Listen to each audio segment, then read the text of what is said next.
let's have a little peep at the old Vikings. Let's see. Awesome stuff. Awesome stuff. Let me just adjust the audio because it's blaring in my ears. I can't hear nothing. Where be the thing that turneth it down? And I think you guys can hear it. Can you hear a thing that's going on there? Oh, you can. Where are we? Sound of a thing. Come on, where are you? There you are. Ah, right. All-day-o. Do I need me in there? Not really, do I? Do you? You don't need me. You need the game, though. The game's a bit quiet, isn't it? Let's have a look. How's that sound? Too loud? It's not going to be too loud in the game anyway. I can always come and turn that down. Oh, I've done it. Wrong one. There we go, that's better. But surely, Rokk, if you like that one, shouldn't they? Yeah, maybe. True. There you go. Is that any better? Right, so, audio game. Let's make sure that this is working for the game, because I'm not seeing it. Adam's microphone, that's me. I've got too much stuff in here. Game audio. Game audio. What's a wavelength stream? Should be fine. Why are these windows so huge? Anyone would think I was wearing a silly hat. Yeah, don't understand that. Well, there you go. That'll do it. Righty-ho. Okay. What do you think? Shall we let's just check down here and see that we are live. Are we live? Are we live? Who will buy my lovely oranges? Because it may have been accidentally set up to be private. And that would be very, very foolish. Let's turn that to be private. No. Oh, good. Okay, we can hear it. Foolish. We can hear it, but is anybody seeing it? That's the question of the hour.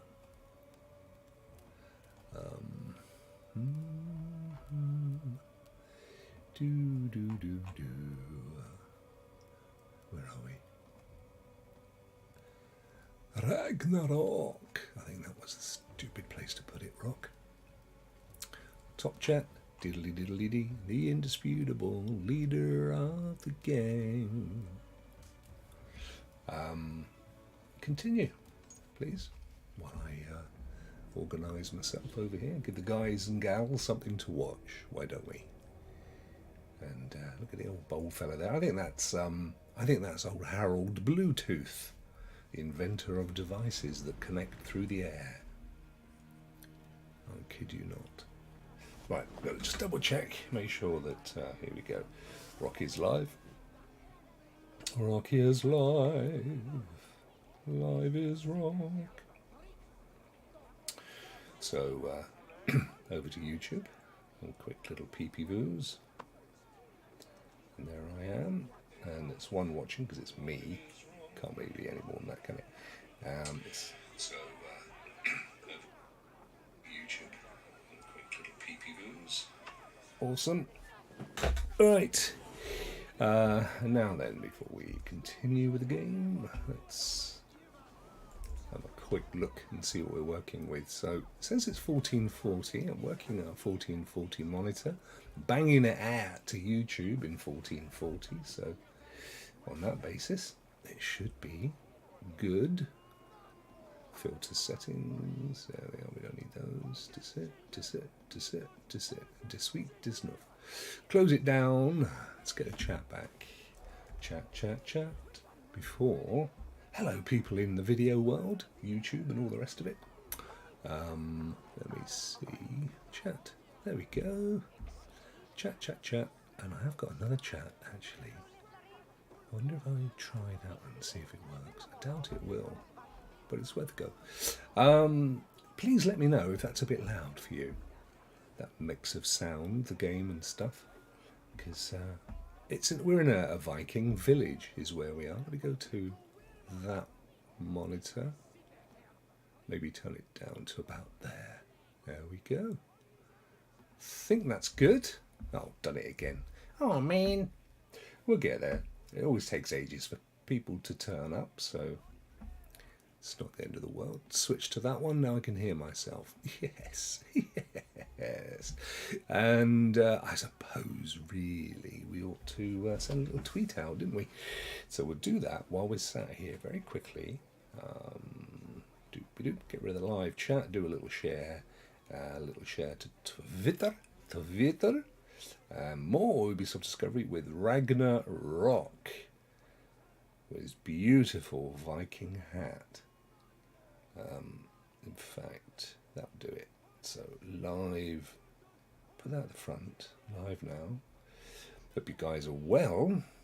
We're going to get stuck in any second. What we have here, of course, is the brand new release on Stadia, Ubisoft's Discovery Tour Viking Age, which is basically Valhalla, but a simple story. And then as you wander around the world of both Scandinavia, England, Ireland, France, basically anywhere that they did stuff, you can discover more about the world back then and the actual making of the game as well, which is pretty damn cool, if I say so myself.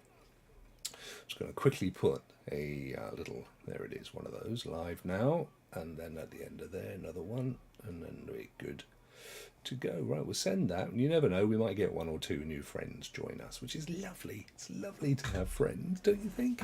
That we're going to pillage, my friend. We are going to village. We're going to pillage in the village is what we're going to do.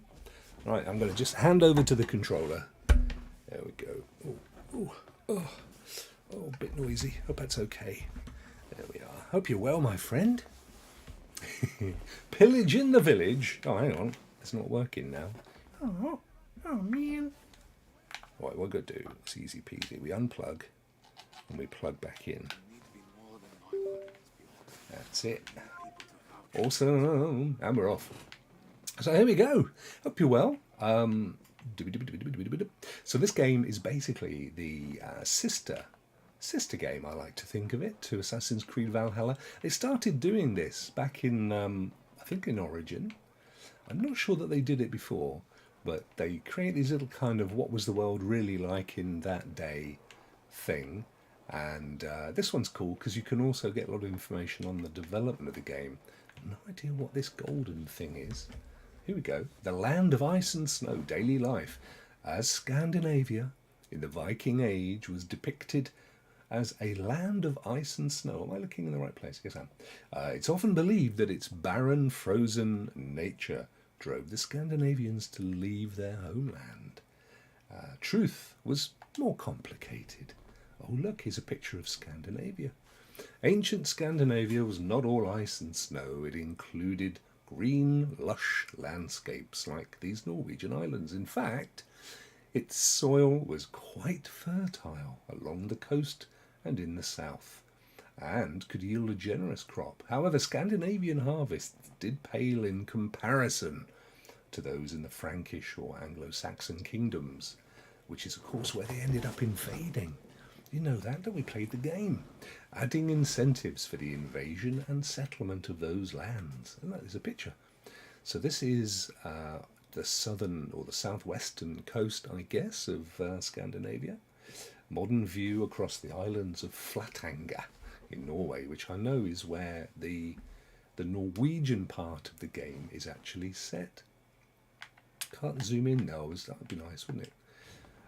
So there you go, we've got a big chunk of information there, and he's trying. So basically, he wants this fella, my little bold friend here.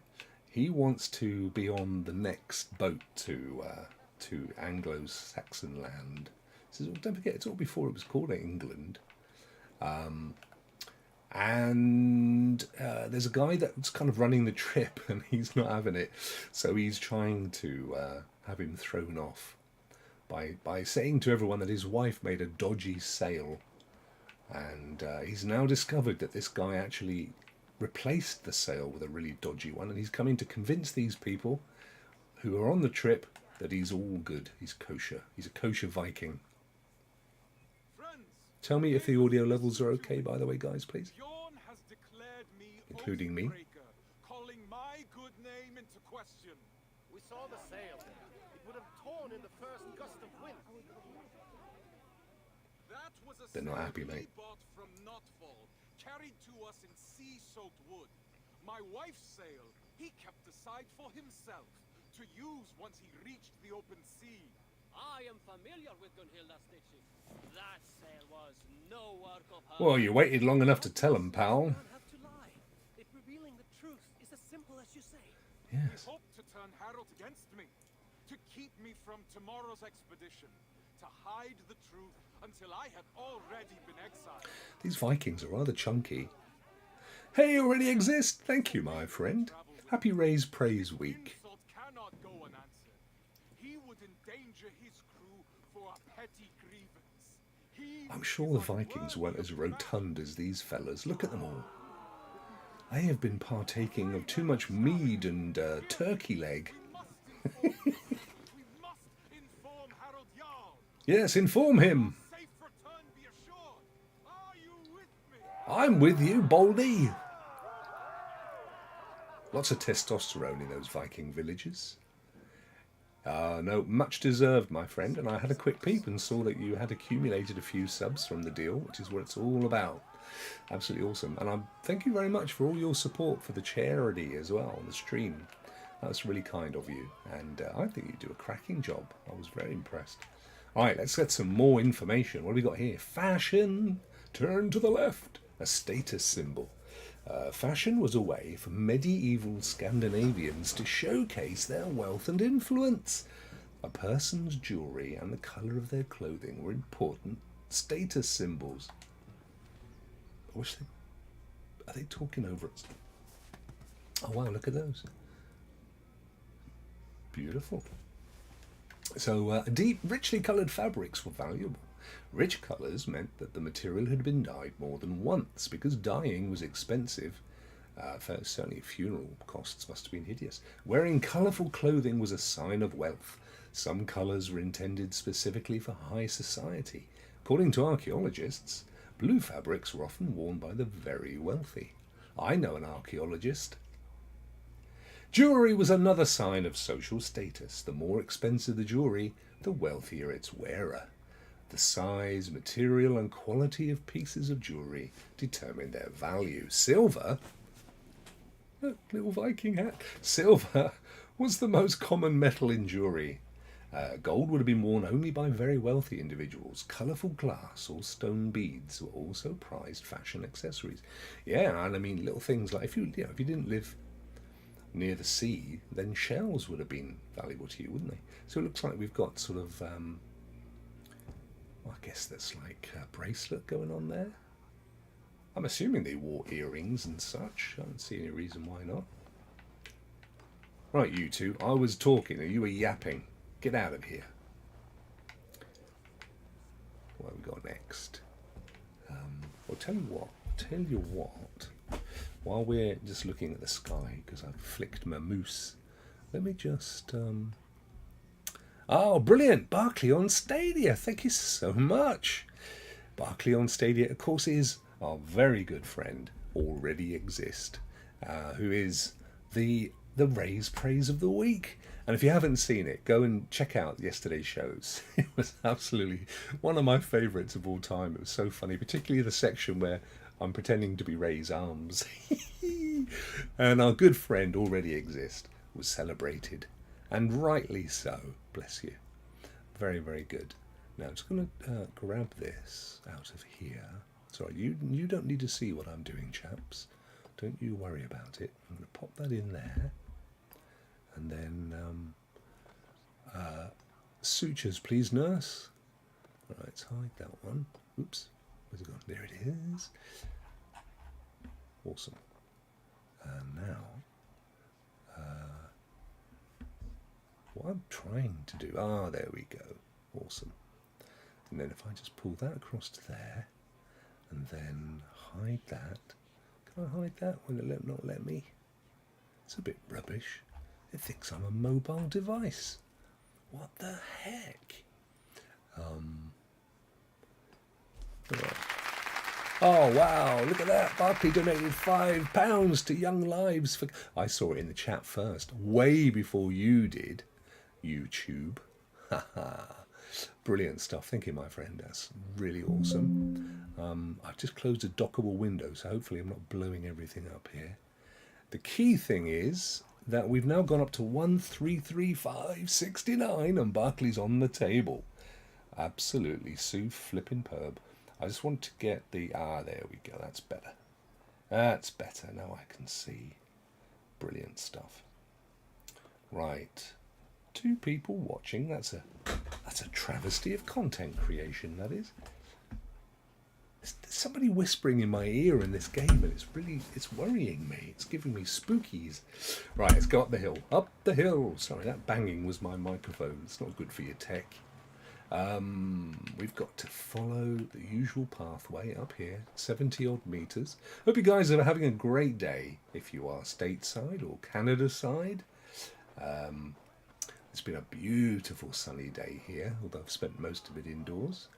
I can see out there, it's a little bit of grey cloud forming, but it's beautiful.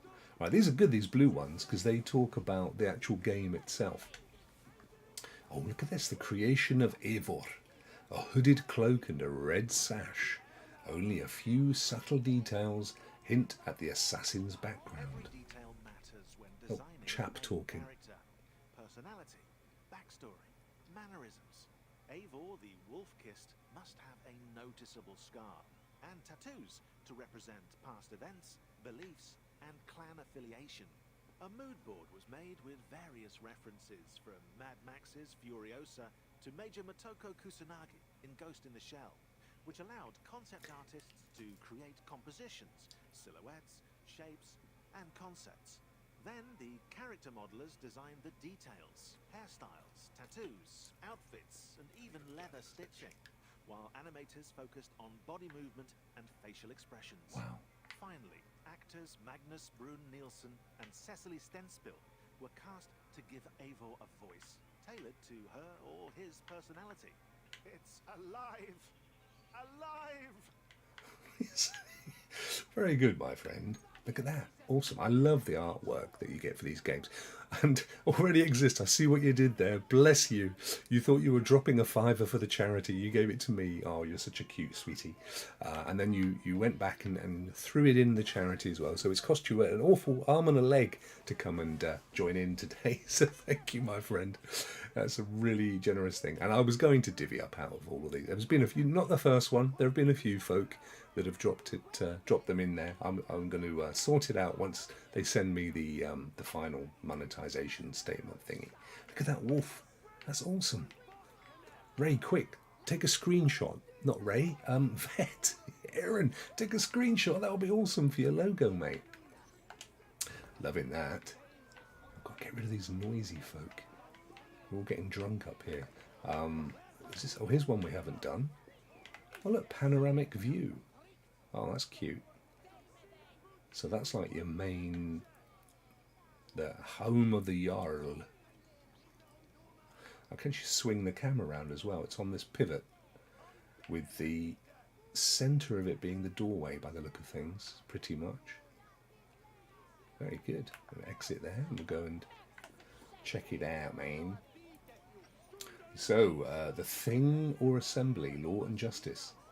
The Thing, or Ping, was an assembly of Norse freemen. Those gathered, discussed politics, war and trade, and acted as a court of law. Rules were made, crimes judged, and punishments doled out. And this must be... Is that a wall, or is it just a very man-made looking piece of rock? Modern view of the Thingvellir National Park in Iceland. Iceland. See, the thing is, it's quite weird. Greenland is the place with ice, and Iceland's actually pretty green. Who knew? It's a fact of life. Things were held throughout the year. The chieftain or the king presided over every session. He was sometimes joined or replaced by a lawmaker, the Gotti, who, I wonder if that's where the Gotti beard comes from. He knew all the laws by heart. Laws had to be remembered because the Scandinavians had no written legal code at this time. Every free man had the right to speak freely at the thing. He could share his opinions, ask questions, and weigh in on issues of social interest. He could also demand justice for crimes or slights. Even though all the free men had the right to be heard, the wealthier members of the thing could use their influence to steer the assembly's decisions their way. When the Scandinavians settled in Iceland, they held their thing in a place they called Thingvellir. I find this so funny. The assembly field. Here is a photograph of Thingvellir today. Oh, right, okay. So this was their assembly field where they would all meet.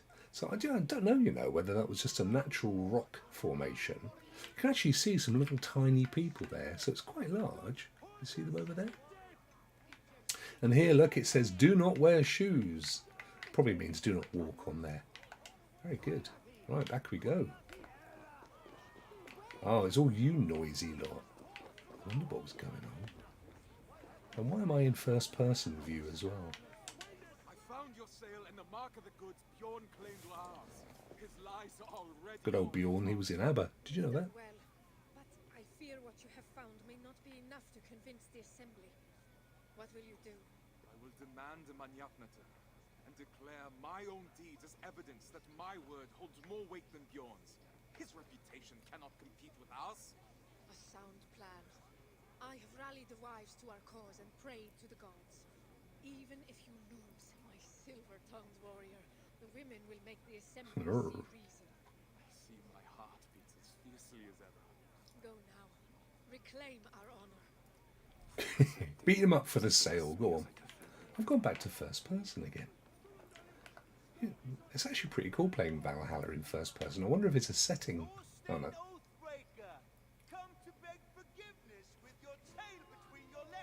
Fight, fight, fight, fight. Men of the assembly, Bjorn claimed the sale I sold him was rotten. But I have found Gunhilda's work. Yes, The Gunhilda. sale he claimed was mine came in Don't you sea listen salt to him, wood mate. From Notfall. He sought to ruin my reputation, to cover up his poor trade. All so he could claim Oh, look, he's got Harald's shifty throne. eyes. He's on it. Thorstein, if what you say is true, Bjorn is guilty of lying, injury to your reputation, and of an arrogance that could have led to the deaths of his crew and yours. Ooh. Yet he was the one to bring you before the assembly. So now you must choose. How will you defend your honor? A good slap. Combat aplenty across the sea. I choose the Manyapnata. He chooses the what? My tongue is as sharp as my blade. Declare yourself worthy, if you can. Right, verbal jousts. Yeah, they have a lot of these, didn't they, in the game? So basically, what they call them, flights or something. And I'm just going to make sure I'm muted here, because you don't want to hear me. There we go. During the duel, listen carefully to what your opponent is saying. Select the most suitable and accurate answer within the available choices to win the duel. But beware, you only have a limited time to answer. That's all right, we can do this. Let's do it. Bring it on. I'm the finest of navigators, at home on the sea. If you're so at home, then it's where you should be. You're so arrogant, nothing like me, yet the ships and the rations were hand put by... Right, we'll do the first one. If you're so at home, then it's where you should be. Weak Thorstein. Yeah, that's actually what he wanted, wasn't it? He wants to be at sea. To be picked for this crew. And Harold sought me when he already had you. No, that's a bad one. I'm calling your bluff. That's not true. Doesn't meet as rubbish. Harold's choices are not worth getting into. Well, it has to be the wrong meter Calling one. your bluff. That's not true. Believe it, Oathbreaker. Harald prefers Good old Monkey Island. You can get that for free at the moment, can't you, on Prime? a thief and a braggart, a pest. But I am the best. Your face is red. Maybe you should rest. Are you still here? I thought you had left. My worst is still better than you at your best. Oh, they're good. Let's go for the last My one. worst is still better than you at your best. No truer words have ever been. Oh, he's won. It's time for me to step in. King Harold. It's clear that Thorstein is the one who has been wronged. It is my suggestion that Bjorn be removed from my expedition and exiled. Never! Oh, look, he's unhappy. His lands and trade goods will be forfeit, gone to pay the costs of finding another navigator with so little time to spare. No, Harald. Do not draw more of my wrath upon yourself. I could have named you a murderer and demanded your death. Why, what did he kill? Suspicious. What say you, men of Stavanger? Do you accept the terms put forth by Harald Jarl? We do. Yes, we nod. Look at them, all chubby as anything. They'd wobble onto the shore of Yorkshire. Then it is decided. Now come, Thorstein. We have a navigator. Navigator. Right, there you go. So he's off on his journey. See, this is important because they're going to go off to England and other places. So Thorstein's reputation's restored, as is his position, wherever he is in his toilet. Bjorn, sentenced to exile, no longer poses a threat to Thorstein and Gunhilda's honour and household. No. There you go. We've restored their reputation.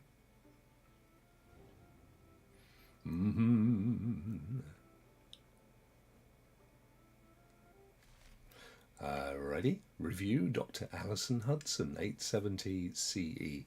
Common Era, I think it is. Isle of Ely, Anglo-Saxon Britain. Brother Elric awakens on his first day at the Isle of Ely, ready to integrate himself into the monastic life. His quiet peace broken by an unexpected turn of events. The young monk is plunged into the depths of despair beyond all help. Explore freely or continue? We'll continue.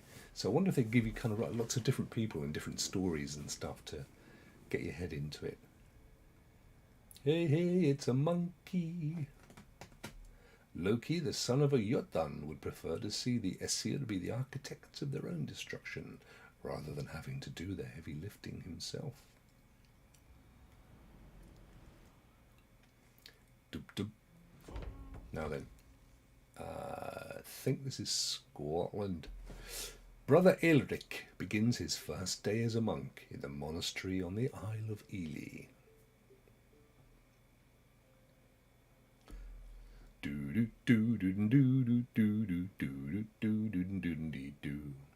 Unaware of the ebb and flow of power, and another sentence that I never got to read. 870 CE, Isle of Ely, Anglo-Saxon Britain. Awesome. Brother Elrich, Yes. awaken. Yes. Oh yeah, I forgot. I've got it on frame rate rather than quality image. I wonder how they cut their hair like that. Let's not keep the others waiting. So a quick look at the old settings while we're here. See what we've got going on. Frame rate, quality. We may as well go quality because it's not like it's tons of movement going on, is there? Doobie-doop. It's reloading the textures. Let's see.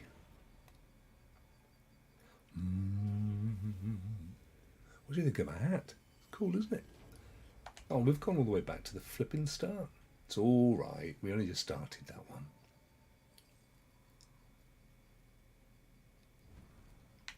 Continue.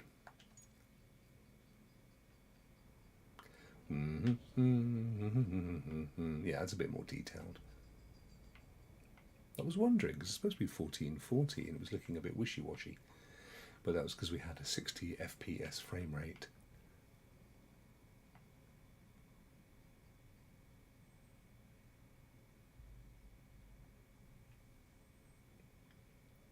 Elric.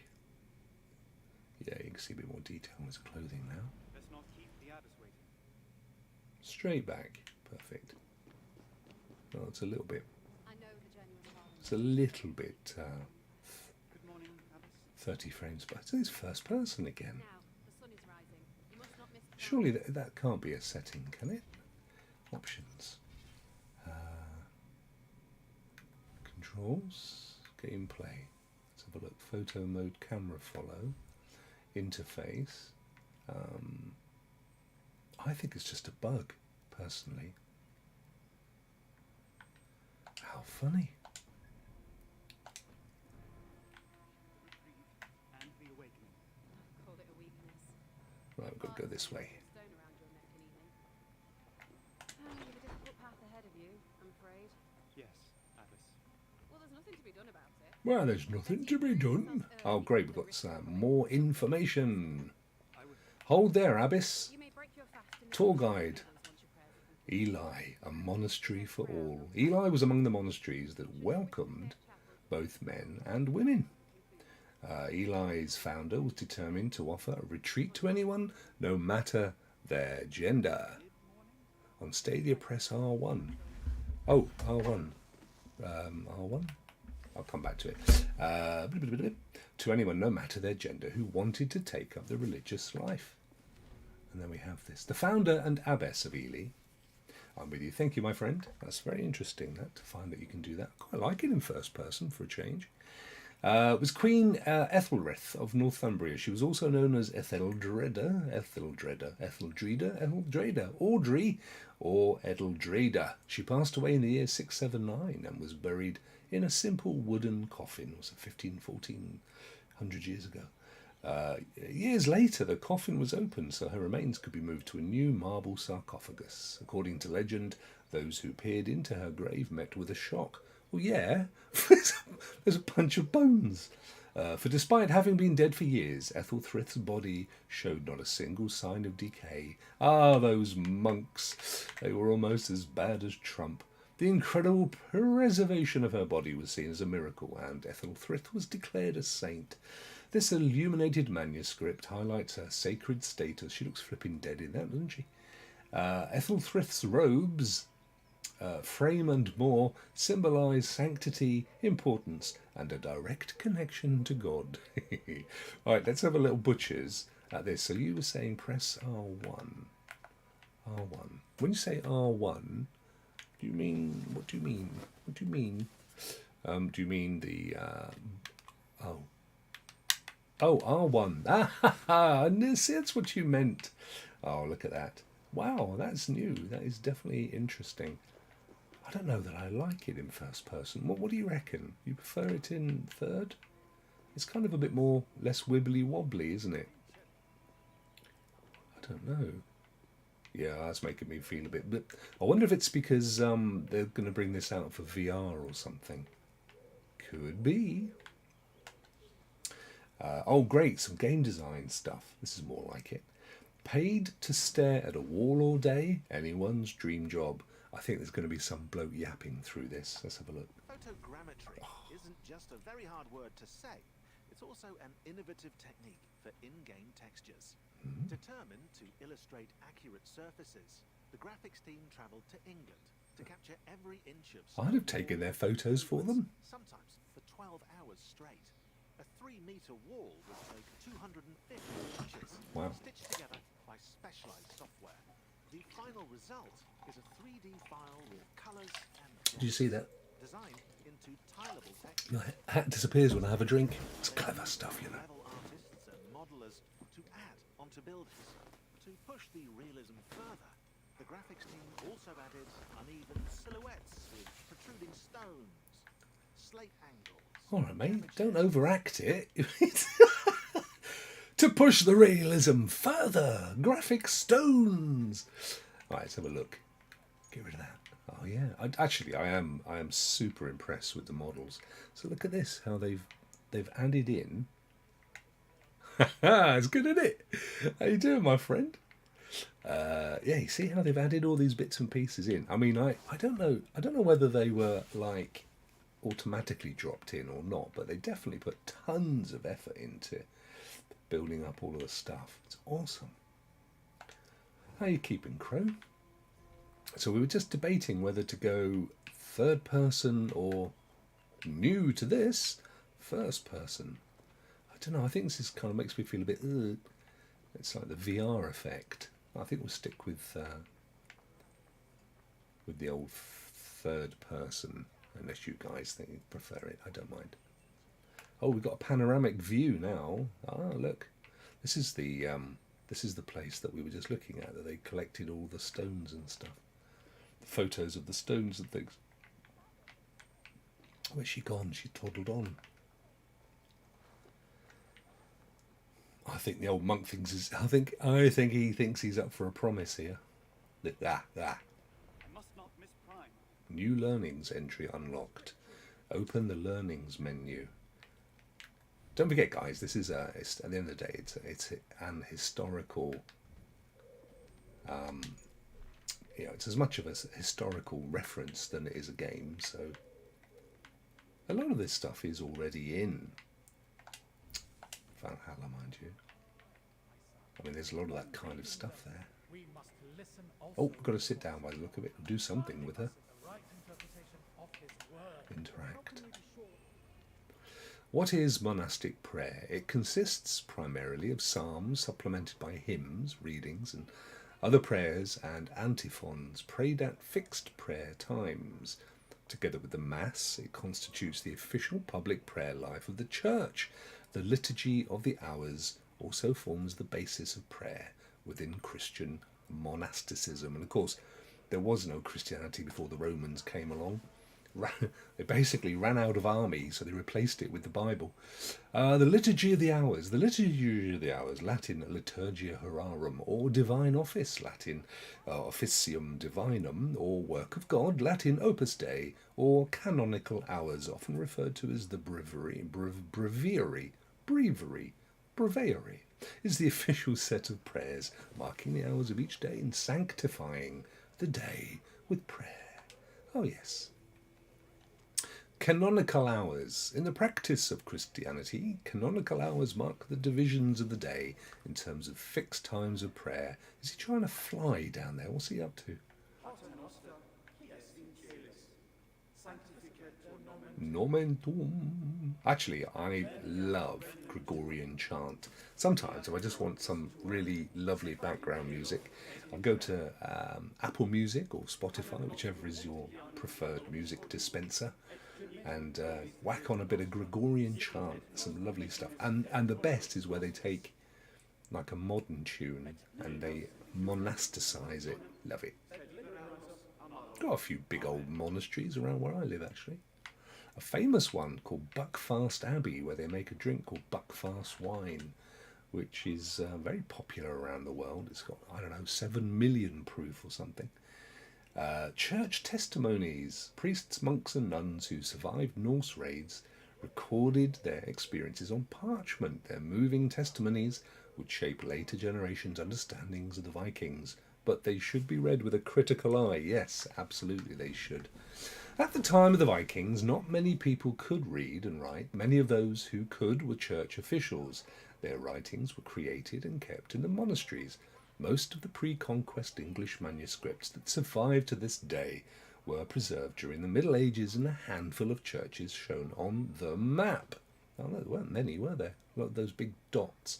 Because the clergy's writings were preserved, the church's side of the story endured and dominated the historical narrative. The church portrayed the Vikings as bloodthirsty pagan brutes, which of course the Romans had started as a tradition, and this image still prevails today, but bias and political motives may have helped to shape the church's record of the era.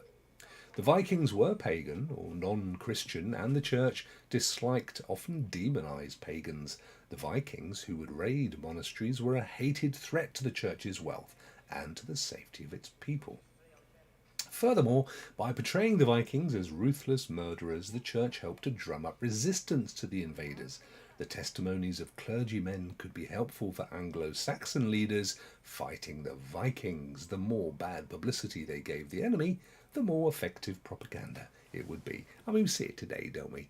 It's all spin and tales and people saying this and it ain't true, but they say it in a way that you end up believing it. Nothing's changed. 1,500 years later, it's all the same. Oh, look, we've unlocked Soma. Bless her. Well, we'll leave her unlocked for now. Go to the kitchen to break your fast. Yeah, that's where breakfast comes from. That is the actual derivation of the term breakfast, to break your fast. And they would fast from the previous evening. Should we smash through it for a laugh? Oh no. From the previous evening until quite late in the day, I believe. Or late in the morning, I should say. Which is actually pretty good for you. That's what I do. It's good for losing weight, keeping yourself trim. Is he giving him a stare out? Right, dude. I'm alright, mate, you? Oh no, Brother Oswin's got the plague. That's all we need.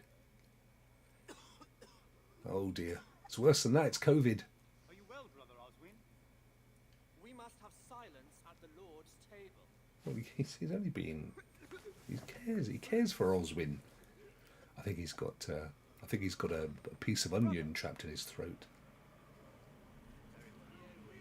Take him to the infirmary. Oh dear. What's happened?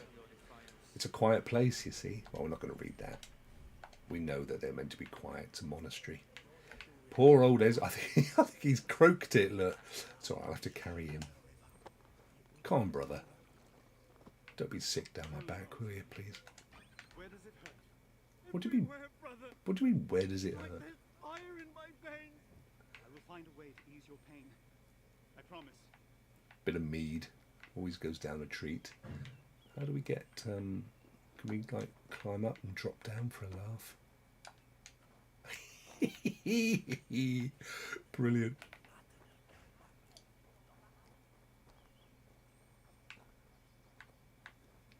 Oh, I need some of that for my computer. RAM.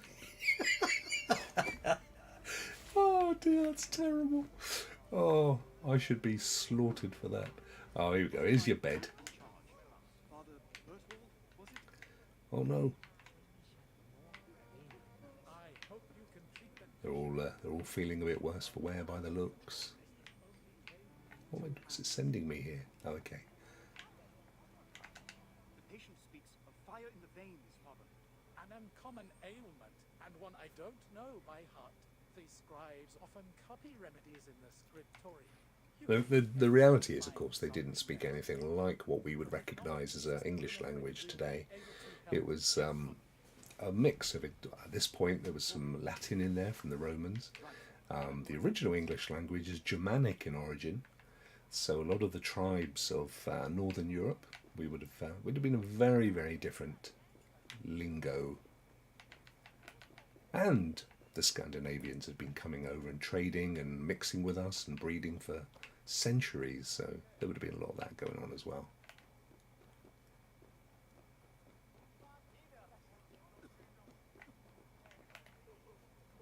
There is actually a guy on YouTube that does a brilliant job of, if you Google for him, he does the different centuries and things throughout history and how people would actually have sounded.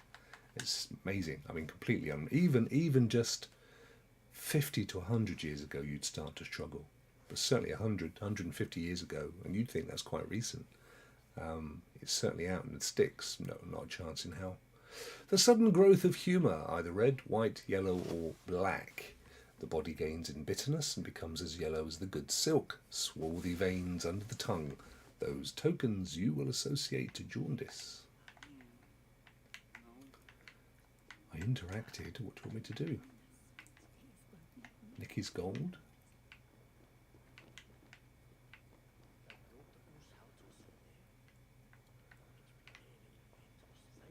Oh, that's right, mate.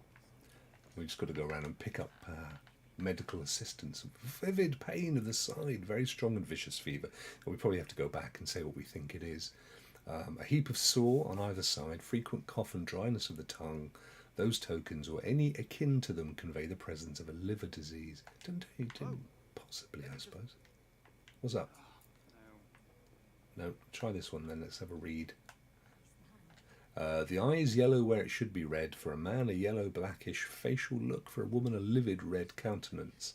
Those are among the tokens of devilish affliction and elven mischief. Hey Crow, I've been playing Valhalla and watching Last Kingdom. Oh, it's a great series, isn't it? I'm learning a lot about the history of England and the Danes. Yeah, they're actually making a movie of The Last Kingdom. It's going to come to Netflix probably earlier next year. I think, I can't remember what it's called now. But yeah, great series. Loved it. No. Yeah, and he goes through. He actually does go through how he knows that's how they sounded, and there's a lot of research. And he's actually he's a university professor or something. I mean, he's not just making it up. But yeah, really interesting guy. Massive amount of views. Really, very, very interesting. They used to high-pitched voices. Yeah, well, they used to wear very tight pants in those days. Blood flux, clasps in the upper part of the belly or in the nether. Mickle sore and inflation of the inwards. Frequent and often bloody evacuation due to infirmity of the rope gut or colon. Those and even more are the tokens of dysentery. I'm thinking, my personal guess, have I got any more? I've got the old bird here. Look, she wants to tell us what she thinks. I've looked but can't find a remedy. Oh, she's quite pretty for a nun. Fire in the veins. A dire challenge, indeed. Oh, she's American. Oakes' recipe for pain should aid us here. There were plenty of those. There were plenty of those before they invaded the Americas. Go with the raids nearby of late and early first frost. Oh, I mean, it could have been a rampant American accent. Well, I don't know what you're talking about, boy. I ain't got no recipes for nothing. You're blessed here in Ely to have several.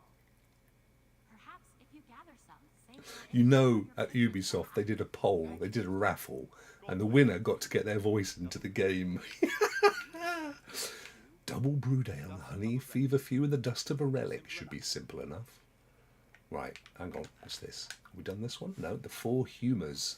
The theory of the four humours dates back to classical Greece.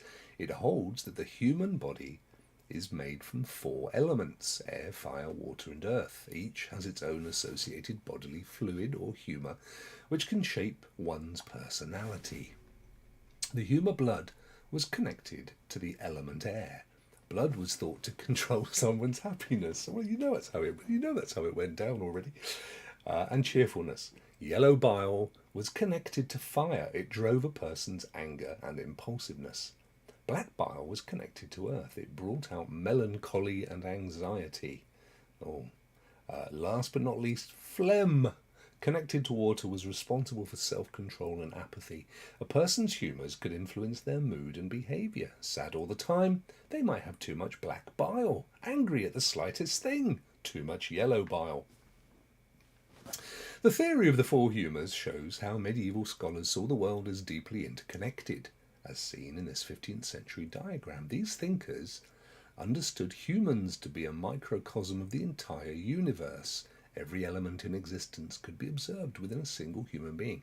I don't want to be the one to point the obvious out, but that guy's got rather long arms. If he's got a problem at all, it's the length of his dudes. And he'd walk along, he'd be dragging his knuckles on the floor. Bless him. He hasn't got any knees either. And I'm starting to wonder whether he's a little grey, because there's a kind of a touch of alien to him. Right, Monk, what's next? We've got to go back and impart our medical advice, I think. How's it going, Lofi? My man, Lo-Fi Monk. Funnily enough, Lo-Fi Monk, we are at this moment in time a hi-fi monk in this game. Look at that. Oh, look, he's about to go and get some mead. Buckfast Abbey wine. That's what you want. 3 to 5. 1 found, 3 to find. What does this one do then? Anglo-Saxon churches despised all the sins, including gluttony. It was believed that fasting or keeping to a diet of bread and water would help monks and nuns to resist the devil and his temptations. Hey, Winstar, how's it going, buddy? Thanks for popping in. What else did they say? Oh, look at the little fellas. My God, look at the length of his fingers. He uses chopsticks.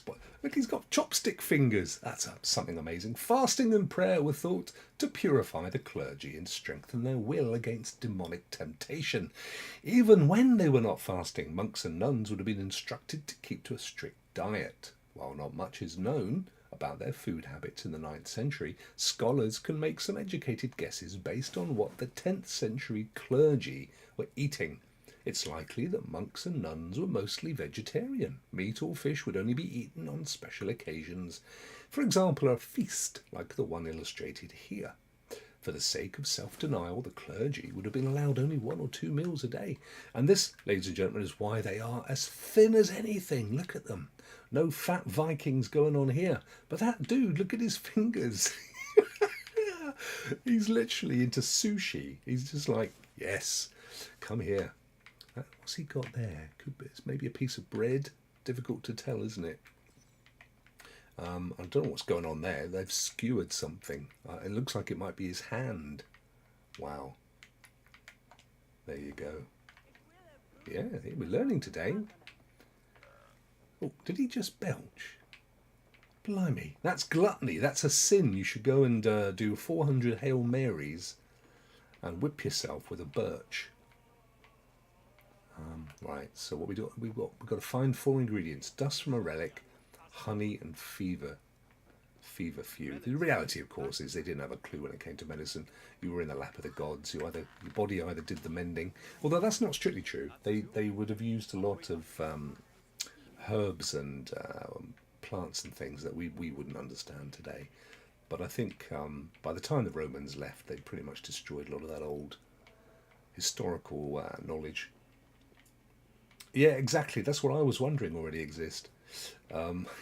Probably to shove a cork up your rectum.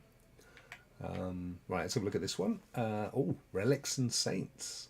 A relic is an object considered sacred because of its connection to a saint, a holy person close to God. A relic could be something the saint had owned or touched. Could also be their finger. Well, that guy had enough fingers for everybody, didn't he? Their skull or even their tongue. So, according to the church, a saint's connection with God granted them miraculous powers. It was thought that they could help answer prayers, heal the sick, and advocate for the faithful on earth. Early medieval churches encouraged worshippers to believe that relics helped to access the saint's power. Christian pilgrims travelled far and wide to see and touch the sacred objects, hoping for miracles, filling the churches. It's like, yeah, my member has actually touched the hand of Jesus. So I'm fully alive. I'm only 23, and if you want to come round to my gaff, you can touch it.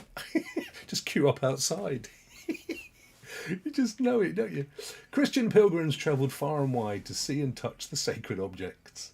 Bless them. The practice of revering and petitioning saints and their relics was known as the cult of saints. Because of their popularity, relics were placed in special containers to protect them from wear and tear. These were often made from precious materials. The most important and sacred would be held in a church where the clergy controlled who visited them. Yeah, for a bit of silver, no doubt. While the Discovery Tour wished to depict the value and sanctity attributed to a relic, the journey of the Winchester Reliquary in our game is fictitious. I don't remember that anyway. Right, what we got to do and what we got to get. We've got to get some more gear for the dude, for the sick dude, Brother Oswin. Where is it? It's sending me round here in Sweekles. Oh, look at that. Oh, Miles Morales, the monk. Oh, look, there's loads of stuff here. Yeah, please do. Please do, Lo-Fi. Parchment made to last. What I'm going to do is I think just read the short version for now, because then you guys, you can go and if you've got Ubisoft Plus, you can go and read it all yourself, can't you? I don't want to ruin it for you. Parchment, a writing material, was made by soaking, scraping and drying animal skins into a flexible, resistant sheet. While paper falls apart over time in colder climates, parchment can endure for centuries, yet still around now. Look at those 2 sheep, they're like literally listening to me. Sorry, sheep, back to where you were. Where's he gone? Go and get his gear for that Brother Oswin. Is it down there, maybe? Maybe you've got to go outside the village. Jump, you can do it. Good man. What's this going to say? Grass in Victorian Viking times. Oh, on liquid gold. We're back to design stuff. Honey attracts flies and apparently Vikings too. Oh no. We'll go, yeah. Come back to that. That's actually could be an interesting one. The origin of the word honeymoon. That's all bad. He sounds suspiciously like the narrator. Right, so we're going to go and grab some honey. Let's grab this honey. Careful, brother. You wouldn't want to get stung, but these jealously guard their golden hoard. Look, another one from Texas. Can you help me? Of course. Take the honey from the table. I'll gather more for the office. Actually, that's definitely Canadian, isn't it? Already exists. That's a definitely Canadian accent going on there. They just ran out of actors. They just give me a call. I would help them out. The life of a monk or a nun was all about prayer. Yeah, we know. We found that out. They would gather many times a day to sing and celebrate the glory of God. But it wasn't all songs and contemplation. There were also hard work. There was also hard work involved. Yeah, up that monastery up the road from me, you know, the one I mentioned earlier, Buckfast Abbey, they have a large collection of bees as well. Cared for by Brother Adam, or at least it used to be. I think he's probably dead now, to be fair. It's an apiary. That's the third. Now for the last. Right, feverfew, whatever that is. It's got to be a plant or a weed or something, I would have thought.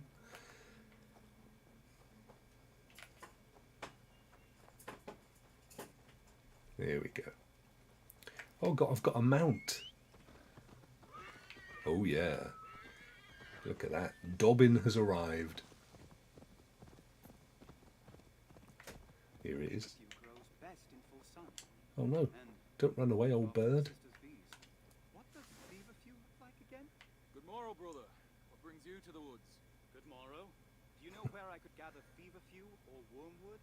No wormwood left this season. As for feverfew, no small white daisies are what you seek. Thank you, brother. God bless you.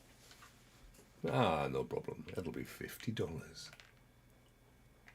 Oh, here we are. Look, small white daisies. I have everything I need. Now to mix it. So, if you've just arrived and you're wondering why is he just playing Valhalla and it's not very interesting, this is actually the new game that's just arrived on Stadia, Day and Date, which is the Discovery Tour Viking Age, one of the sister companion, if you like, to Valhalla. Level artists and designers used I actually just different wanted to types see, of look at these forests to artists. structure England's kingdoms. Oak trees, ivy and rowan in Wessex, heatherfields, Scott pine trees, moss and willow trees in East Anglia, beech trees, bluebells and autumnal birch trees in Mercia, and tundra bushes, western gorse, dead and frozen trees in Northumbria. Ubisoft Sophia even recreated Wistman's Wood in Hamptonshire. He said Ubisoft. The development team took during their scouting trip. To do so, they integrated old, medium-sized Oh yes, 16th to 20th. rocks, a soup song of What? moss Did you just say and rock? fog to complete. The thing is, Lo-Fi, it took me just under 200 hours to complete it. Mind you, that was all the DLCs as well. I've got a full confession on that one. I completed it today. Yay!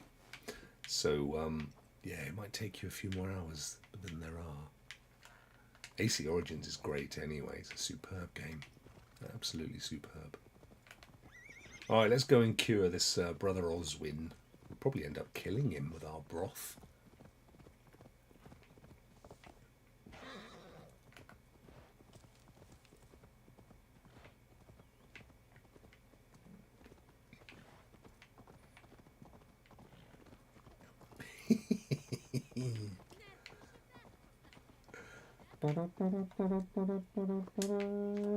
Back down the way we came. There we are. Oh yes, this young fellow. I've got your gear, mate.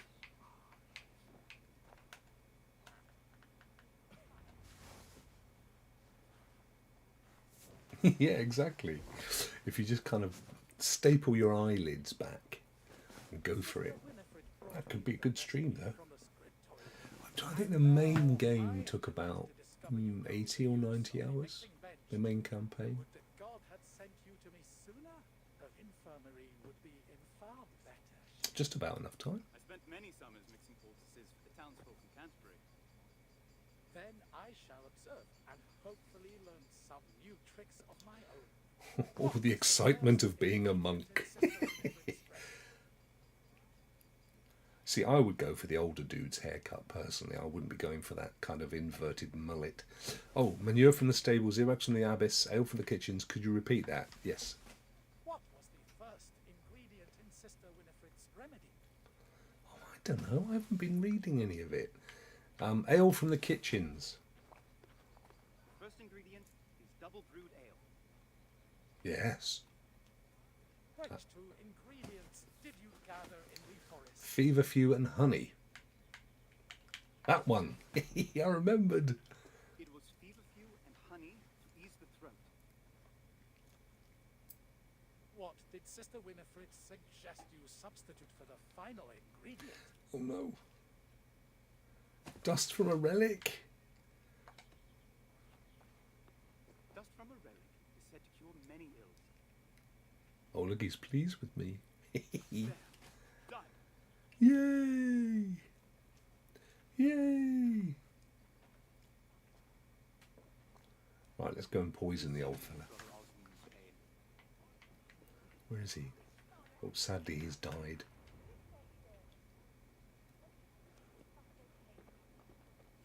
Here, brother, drink this. It will ease your pain. Odyssey's awesome, Crow. Yeah, you do have to take a break from them. I agree. That's what I do with them. I look at them as time fillers. Already. How fortunate I am that God sent you in my time of need. Rest now. Soon you'll be back on your feet. The bells. Brother Elrich. Yeah, it would drive you scatty, wouldn't it, if you just played them consistently and constantly. The abbess requires your presence at chapel immediately. I'll go as soon as I'm done helping Brother Osmond. No, you must go now. Hurry! I've still got to finish. Odyssey. I haven't completed it. Are we under a raid, or is it just that they don't like the rain? Talk to Abbess Magdalena. Have we done that one? No. Medicine consisted of observing a patient's symptoms and deciding how to treat them. When seeking to heal disease, people looked to both herbal and supernatural remedies. Of course they did. Right, where is the... I wonder what that one is. Oh, the blue ones are the game design stuff. That's actually the ones I'm quite interested in the most. Come on then, bro. What's going on, man? The Latin word scriptorium described the room where monks and nuns copied and created manuscripts. Over time, it would become one of the most important places in the monastery. What a great name for like a company, if you were like a design studio, the scriptorium. Love that. You'd have a story about it as well. You'd be able to tell all your customers. People in the early Middle Ages understood time very differently than they do today. Some medieval scholars saw time as a creation of God. Time also gave rhythm and structure to people's lives. Well, it does today, doesn't it? What's he pointing at? What are we missing here? Surely it's a Viking raid. She's not very happy. The rain!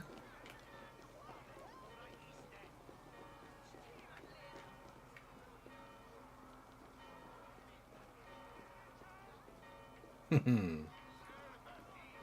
is fun though. I mean, I really love the old... the last three Assassin's Creeds. I wasn't a massive fan of the franchise before then. Come with me, Brother Elrich. The heathens are on their way, and we must secure I the was land right, before it's a they raid. Then we shall all flee together? No, brother. The others prepare to fight. Collect the reliquary, please. No, grab a sword. Let's do this. I've done that one. Carry it. Oh no, he's got to carry this huge thing. But I must carry you from your place of rest. Where am I placing it? Abbess, don't leave me. Now come. We have no time to spare. Take the relic to your father. Our families may share no love, but we are of a mind when it comes to the Lord. Oh We no. know what to do. Romeo and Juliet, the Monastery Edition. As was our Lord Jesus Christ when he died on the cross for our sins. Ronald! Comes from Ronald the Slasher. Now, follow quickly. There is combat. It's coming, Ron. I can assure you that we've got Vikings on the horizon. And this dude is he's taking the barbecue down. Catacombs. Remain swift and Keep it out of their way. Might knock up some hog roast while he's down there. Ooh. Oh no, there's rats and stuff. Blimey, this goes on forever. This. Oh, he's sneaking out the back way. Bats. Reggie? There we go. We'll pop it down there. Is he going to go back and fight? That's the question. His flight ensured by the abbess's sacrifice. Brother Elrich is alone, and so is the rest of that text. To reach King Alfred's court, he will have to cross Viking ravaged lands and pray he is not discovered. Oh no. That was the end of his monkiness. Right, so we've done a monk, and we've done the dude over in Norway. I'm sorry, Ron. I thought we were definitely going to be up for a bit of hack and slash. So next up, Seaworthy, back in Norway. Thorstein returns home after 5 years of raiding. And that's in Destiny. Reunited with his wife, he wants nothing more than to sail west and build a life with her. But to do so, he will need the support of Harold, who may not be willing to let them leave. Oh dear. Here it comes, Ron. Yes, that's him. And you'll notice that they're all very portly over in the land of the Vikings. I'm not sure why. I think they were like closer to sumo wrestlers than they were kind of fit and agile military men.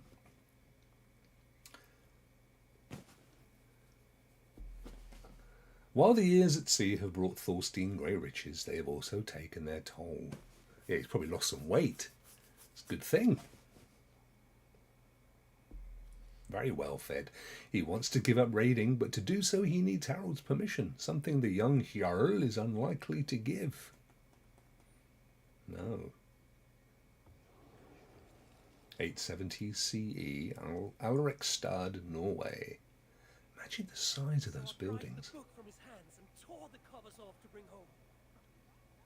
That's why they're tubby. Look at the scale of this. Those poor monks, they get a cracker and a bit of cheese twice a day. You think they were more precious than their own lives, but if no one lives to speak of what's written down, who will remember it? Not to speak of how they treat their dead, putting bones or pieces of wood inside golden boxes. How this honors their god, I'll never understand. Waiting will make it easier. I interact, but I've just been there. I've done that. Go on, mate. Have a spoonful of soup or something. Exit station. Ah, look, Ron's getting in the mood, cooking up the feast.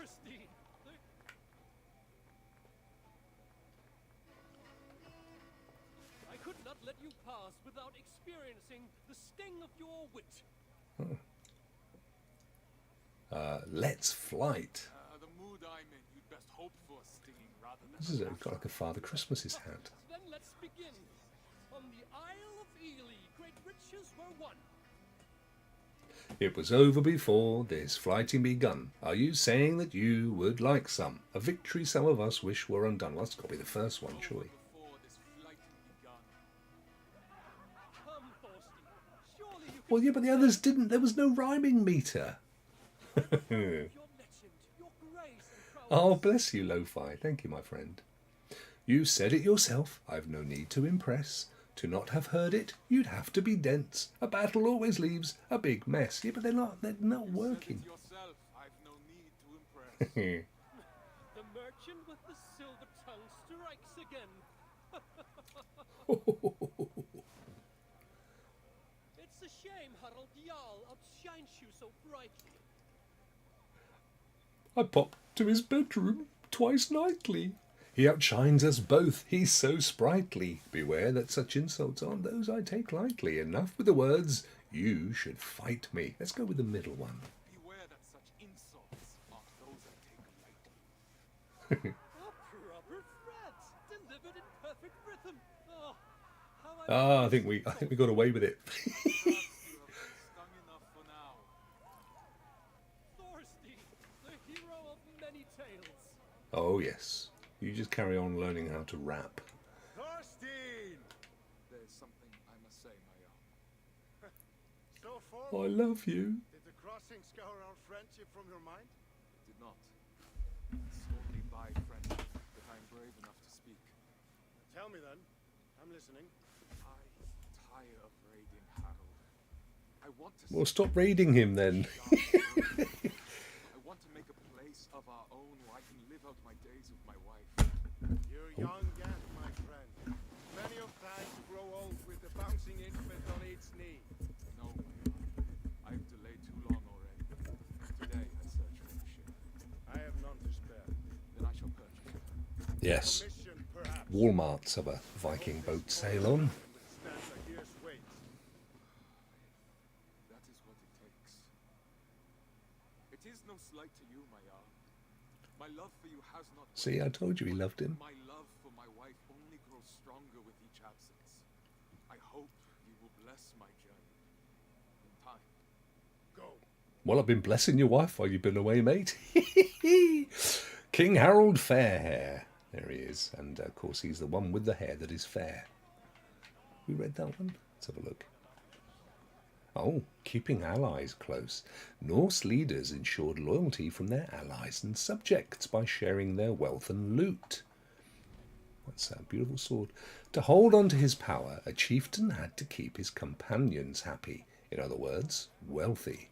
Whether by trade or by war, Norse leaders needed to get their hands on loot and riches to redistribute them to their allies. This was how they kept their companions in line. A sword like this one might have been given by a wealthy leader to a trusted ally, or one whose loyalty he wanted to ensure. Of course, it's got a bit blunt over the years, and you could imagine the bit that you hold there was some kind of woven wooden thingamabig. But yeah, very nice. Beautiful piece of kit that. Wouldn't mind one myself.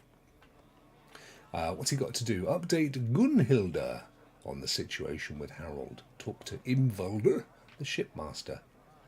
And destroy the pig. There he goes. Oh, hello. What's this? Built from large lumber and sometimes decorated with ship parts. A great hall or salia was a sight to behold. Actually, let's have a look at this. I'm intrigued. Look at that. They genuinely were huge. And they would pad them out with soil around the outside. Actually, that would have kept them really warm, wouldn't it? Nice insulation. Very good. And look at the work in the roof, though. All those tiles that would have had to have been... They're probably made out of wood, so they would all have been carved and then nailed into place over this giant structure. And of course, these things here essentially are chimneys, so that they would have had great fires here for the feasts, and they would have just, all the smoke would have just gone up through the roof. And it looks like maybe they pull the top of those. There's like that kind of gull wing shape thing. I'm wondering if that was, you know, something on a cord that they pulled to keep the rain from coming in. Amazing structure. The Great Hall may have been its own building, like the one pictured here, or a large central room in the chief's longhouse. The hall was at the heart of the community. Deep bonds were created, transformed and sometimes broken under this roof. The chieftain's house, seen in this picture, was reconstructed after archaeologists found remains from a 6th to 10th century longhouse. It is 83 metres long and 9.5 metres wide. Wow, making it the longest longhouse ever found.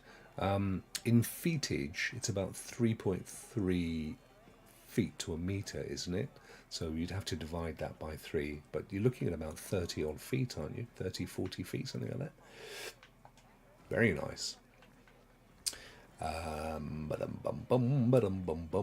do we go to find Grunhilda?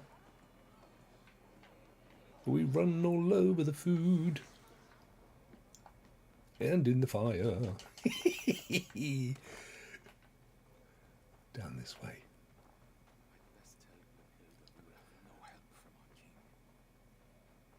Nope, the king's not up for it, bro.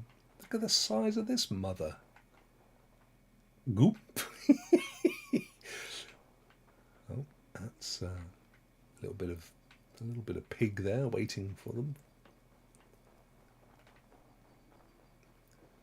Wow, she's miles away. How close is the other one? Much closer. We'll do that one first. Hello, mate. Woody, keeping those hands of yours busy. Yeah, we all miss his mate.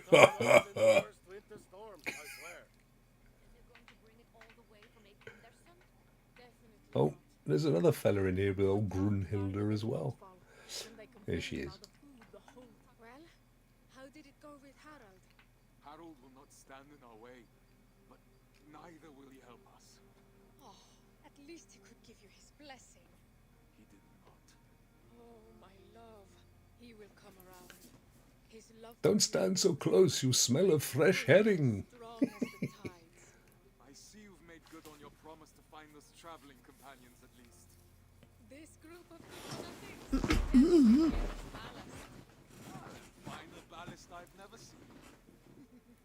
Oh, matron. Good start. We will need more men. And the navigator. I know. I've gathered a list of names already. My Lena Stjarna.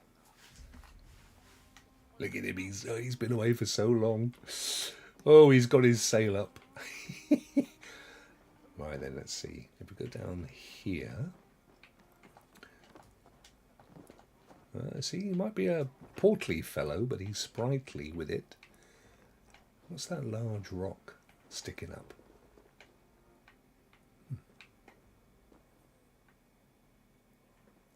Yeah, Vikings. We only watched the first season. I know there've been quite a few, haven't there, Winstar? My friend Achim, he's massively into Vikings. You can go first person in this, by the way. Look, you just press R1, and then you become a first personage, which is new to the whole Assassin's Creed thing. It's actually pretty cool because you can have a look in a bit more detail at stuff. Imbolder, I need a ship. My wife and I leave for the land across the sea. Harald won't pay for such a vessel, I'm sure. Did you really fill your pockets that well on your last raid? I have gold enough to cover the cost. Wood, sails, and all? Gunhilde's family. Well, no. I was hoping to get a boat without any wood sails at all. Speak to Skargar for time past then, and yarn for the nails. Tell him I'll expect him to be on time with his deliveries in the future. I'll see what I can do. So, purchase building materials, get a mast from Skaga, the woodcutter, and get nails from Yarn the blacksmith. But before we do that, let's see what this one is. Ooh. The sail was an iconic feature of a Viking longship, often crafted by the women of the clan. They were made of wadmal, coarse and dense wool. Sails were felted to make the material more resistant and waterproof. So let's have a quick look at what that would have looked like then. So this, I'm assuming this isn't a sail because it would have perished. So this must be just a carve. Yeah, it's a carving of a ship, like Viking ship, with the sail going across. One of the four sides of the Sparlösa stone in Sweden. Sweden. That's awesome. The Scandinavians first began to use sails on their ships in the 7th or 8th century. Well, what did they use before that then? Where once they relied solely on oars, crikey, to move their ships across water. They must have had flipping biceps like the size of a tree trunk. They now introduced the famous squared sail depicted on this runestone. There are several possible reasons for the addition of sails. Their introduction may be linked to an increase in wealth and land among Scandinavians. A person would need a lot of wadmal wool to make a sail. This meant they would need a lot of sheep and possibly land for grazing. Therefore, Those who own sails likely have access to a lot of wealth and land. Of course, there wasn't a great deal of grazing land, so chances are it really only opened up the possibility when they started to settle in other countries. Very good. All right, then let's go back to third person. And where are we headed? See, that one's 107 meters. That one's 48. That's it, just the two, I think. So we'll do the closest one. Oh, let's have a quick look at this. Oh yeah, look at that. A longship was fashioned from several different kinds of wood. The quality of the lumber determined where it was used in the ship. The hull of a longship was mostly made from a hardwood tree, chosen for its solidity. The hardwood was carefully split along the grain with an axe to make the boards flexible. The mast of a longship was made from softwood, which offered not only flexibility but length. The trees used in building longships varied according to region. For example, oak trees were common in Denmark and were likely fashioned into longships. In Norway, ash or pine trees would have been used instead. This reconstructed ceremonial longship offers an excellent example of a typical hull and mast. Wow. It's beautiful, isn't it?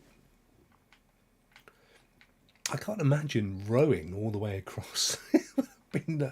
Imagine that. It would have been okay if it was relatively calm, but if you had to go up against waves, that's stunning. Right, where are we? Here we are. Thorstein, what brings you to my yard? The boys, they come to my yard for my milkshake. New to shipbuilding are you? Come with me. You'll learn better by doing. Oh, got to do some work. What a cheek. Going to actually charge me and I'm going to do the work.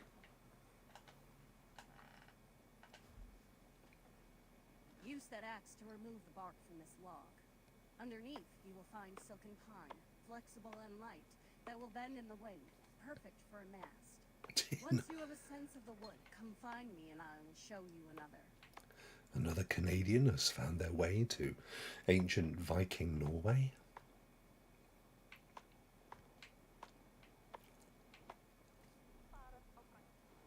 Right, we've done that.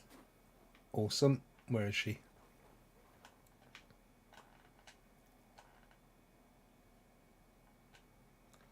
Tap in the wedges gently. We want this log to split as straight as possible. That way we will have long, hard... She could at least have tried to do a European accent. Okay, I'm knocking her in. Here we go. That'll do, mate. Now, where is she?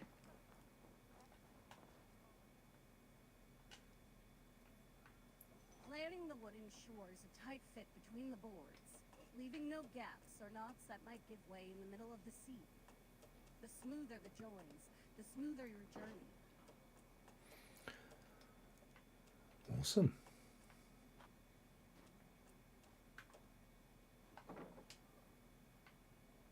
I'm done. Now, which type of wood did an elder send you for? I need oak for I need pine for a mast. Pine for a mast. I'll send your new mast to the shipyard as soon as it's ready. Thank you, ma'am. Right. Oh yeah, this way now. I'm guessing now we need... oh, sorry, mate. Something for the main bow of the boat. Oh, here's a thing. Oh, a sailor's world was filled with taboos, topics or behaviours considered offensive or profane that could bring bad luck to a sea voyage. Let's have a look at this. Nice bit of artwork. Beautiful. A good way to ward off bad luck on an expedition was to be familiar with all of the taboos before setting sail. Along with other maritime skills, lessons about taboos were passed from father to son, from fisherman to fisherman. Those bold or foolish enough to ignore their elders' warnings and risk the wrath of the gods could end their journey, much like this unfortunate crew. Yeah, look at him. He's not happy, is he? All the money he's spent on that boat. Oh yeah, up here. Here we go. Are you looking for something? Involder sent me. Of course he did. He tried those nails from Aval's nest. I bet they fell apart in the salt water. I use nothing but pure iron, which is why he hates my prices. But at least you won't find yourself suddenly sailing in a bucket full of holes. Head inside the shop. You can take a box from the stack against the back wall. But tell him he'll have to pay up front if he wants more. You will be paid in full. I have no doubt. Eventually. Imbaldir makes ships that sing on the ocean waves. But mundane thoughts of silver and debt never seem to enter his mind. Don't worry, I'll talk to him. Go get your nails. I wonder what a wealthy Viking or somebody from medieval times would have spent their money on other than furniture and a big house.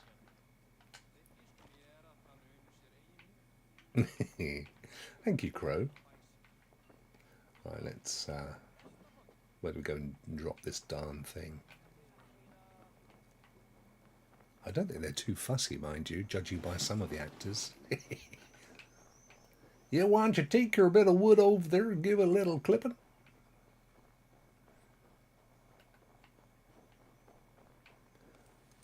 Well, it's Father Christmas. Santa! Santa!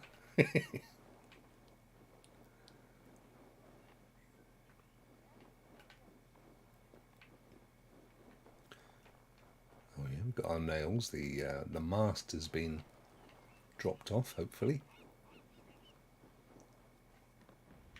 There we go.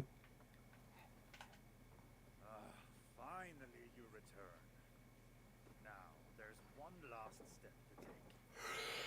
Come with me. Which animal would you like best for your crown? I have 3 available, so you can choose the spirit that suits your intention. You will also need to bring me a blessed charm to put inside the crown. A blessed charm. But I won't need it for many months yet. Hang on, have we done this one? Take a look and let me know if you have any questions. We haven't. 3D modelling. Don't get seasick on this masterpiece. Now this actually will be read by their narrator, so I just wish to tell you it's not my voice. Now, you can't make a Viking game without an awesome longship. It's the law. After all, Norsemen are renowned for their boat-building craftsmanship to this day. To do it justice, modelers in Montreal built the dimensions and shapes, while Wow, look at that. artists in Singapore created 48 different variations of longboats with stunning designs inspired by Norse mythology. Wow. The outcome speaks for itself. A slick, clinker-built hull for hydrodynamism, shallow keels to sail in low waters, and even a removable mast to pass under bridges. Now set sail, and may you have fair winds and following seas. But to be fair, that ship down there doesn't look a lot like this, does it? It's very nice, don't get me wrong, but it's not quite. It ain't quite the same, is it?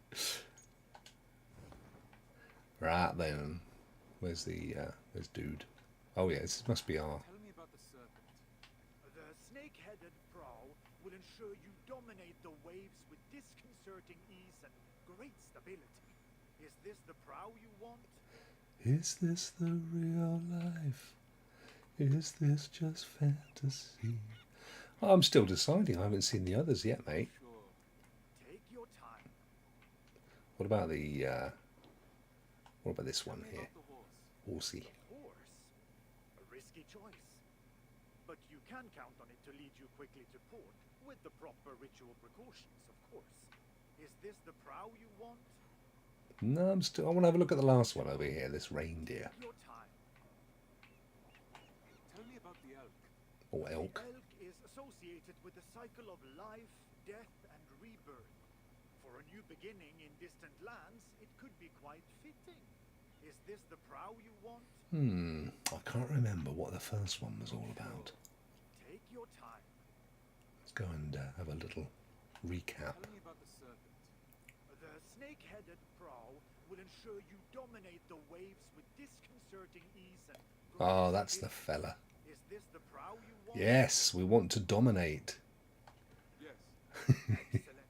Then we can get started. Paint it up. I need your strength and stability. Protect us on our travels.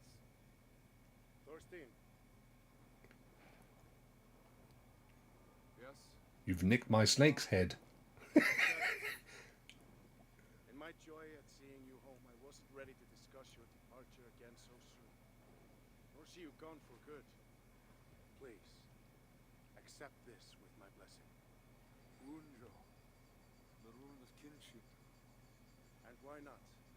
No man has been a truer brother to me than you. It has been an honor to have you in my Fielag, even if this leg of the trip will be short. Oh.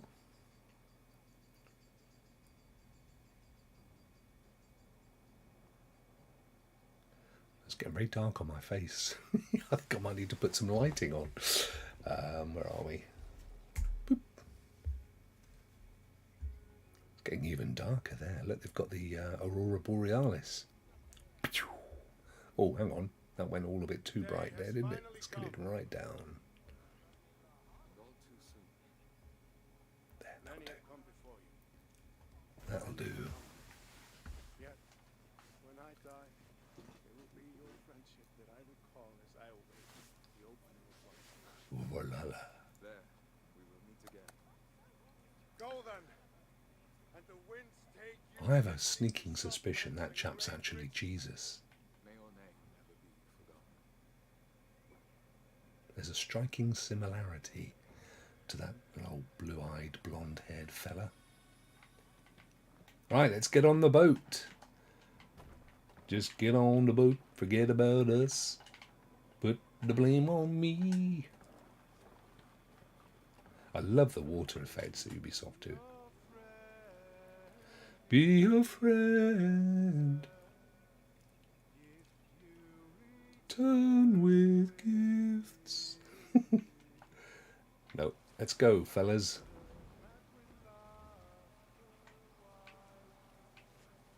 Yeah, water's amazing, isn't it? Gorgeous.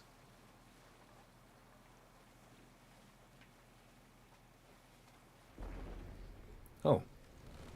Their relationship with Harold restored, Thorstein and Gunhild sailed to Nordfold to collect the rest of their crew. But a storm is brewing on the horizon, and to tame the treacherous waves they will need a great sea rider indeed. Well, he's got his sails, snake's head. There we go, that's that mission sorted. So, who else in the great wide wonderful world of Valhalla will we now be meeting, I wonder? Come on in. What up? Into the west, 871, Avaldsnes, Norway. In a race against time and the elements, Thorstein and Gunhild must gather the final people and provisions and a new navigator for their journey across the sea, or risk losing everything for a dream that will never come to pass.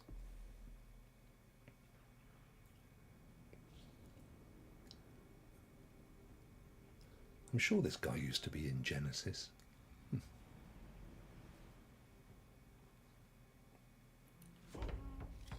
Into the west. So where the Notfall is, Thorstein and Gunhild's journey has ground to a halt as their proposed navigator abandoned them for another fleet. What? If they are to reach England before the winter storms arrive, they will need to find a navigator and replacement crew. We'll do it, don't you worry. We'll find this replacement crew, and if we have to, we'll go and buy a TomTom. I can't take you with us, Sigmund. I'm not risking the lives of my men and wife. There's a definite look to these Viking fellas. With Brody gone, I'm the best navigator you'll find this time of year, and you know it. You've already already deceived us once with your tales of magic pebbles. I'm not letting you steer us into rocks again. Without Froda to guide you, not as good as blind. Good as fat. Trust whales and winds than your own Fialachi. Bjorn was right about you. Try sailing across the sea in this weather. You won't get past the shore. Not without a skilled sailor. You're absolutely right. I do need a navigator. But you weren't one to begin with. Well, that's just cut. That's smarts. Avery Krause says, I live and breathe, sir. How the devil are you, my friend? Wow, I was only thinking of you earlier today. In fact, I was talking to someone about Cloudburst, and I thought fondly of you. I hope you're keeping well. It's all part of the. It's all. This is education time now. We're learning all about the Vikings, and as you know, a good teacher gets into the spirit of things. All right, and off we go. 1,506. That's 1.5 kilometers in a boat. That's a long way in a game of Assassin's Creed, you know. Well, No good. Froda's betrayal cuts deeper with each navigator we're forced to turn away. He got an offer he couldn't refuse. Wouldn't you choose to sail with the great sea king? Let's have a song. I already am. Regardless, Froda broke his word. Now we have no navigator and no men in the middle of the sailing season. How are we supposed to cross the sea? Trick is waiting for us. Just use the old GPRS on your phone. It's not that difficult, is it? Not far GPS, from whatever it is that you Dreadful use these Warrior days. Hero Cat. They'll be of no use in the upcoming storm. No. I'll ask my mother. She knows everyone in Akondarsund. So it runs in the family. Wise for you to go. Up it goes, Agree to sail with and down it comes. I'm sure my chance will outweigh your We'll get there eventually. 800 and something meters. We're banging away now. Where's his snake? Oh, there it is. Didn't do him so well for the navigator's perspective, though, did it? No.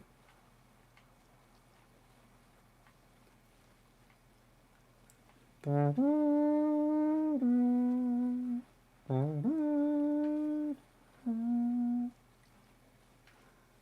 where have we got to go then? Ah, this is one.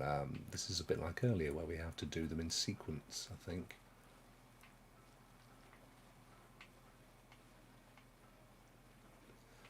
Almost there, at Notfall.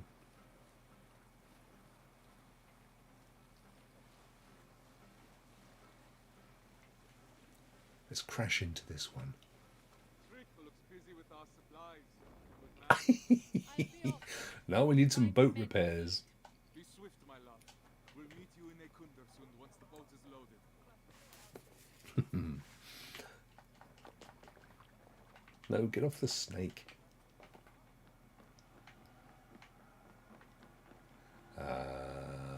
Hang on a minute, why is it sending me back to the ship? Is this not Nutfall?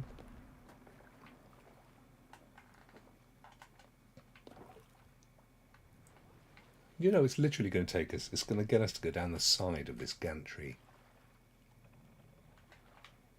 Call yourself AI. There you go, look. I knew it.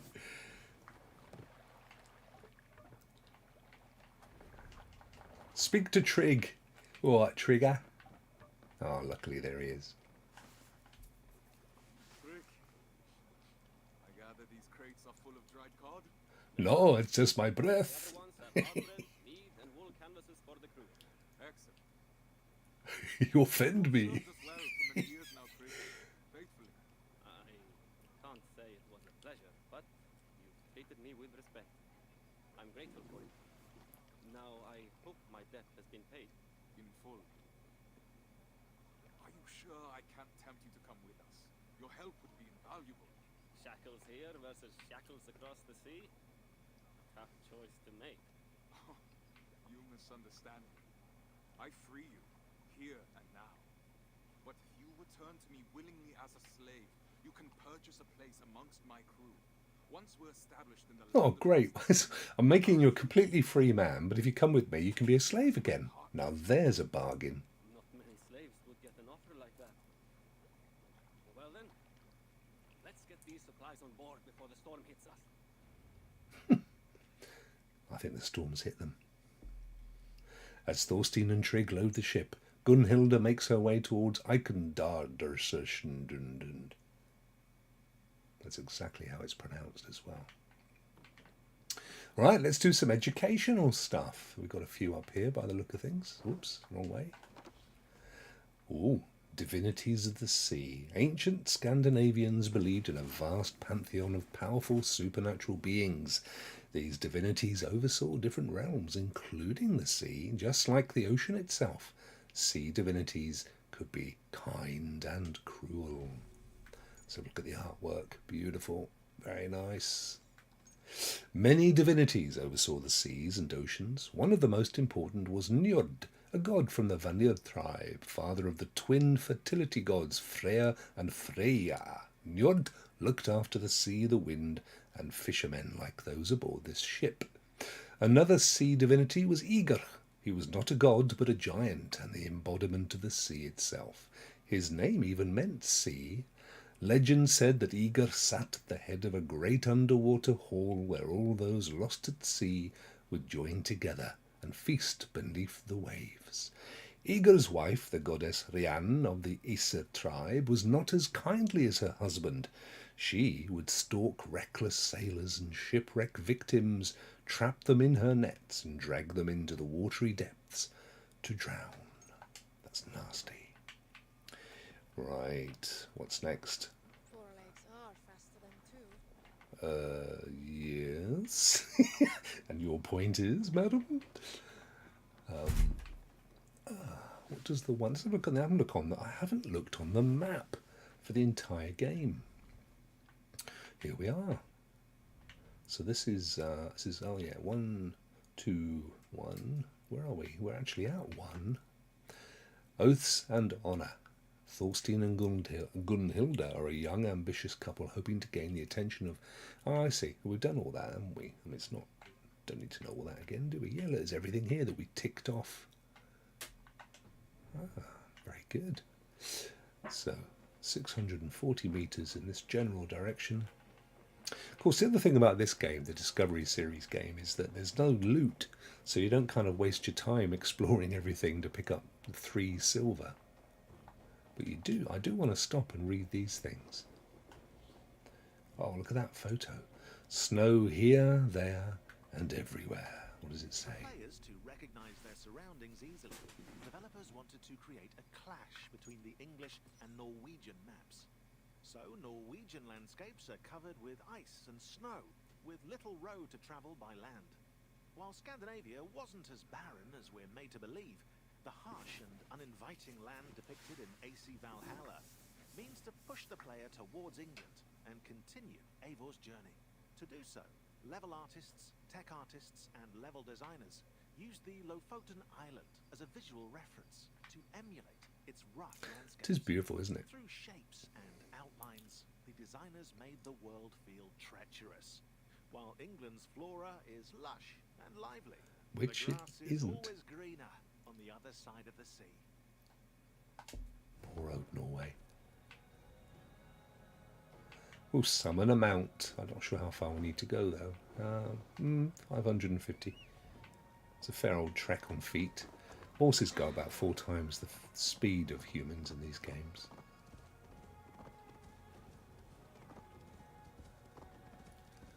Oh, some flags.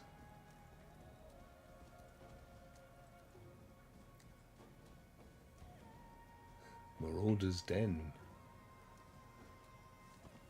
Don't think we're supposed to be there.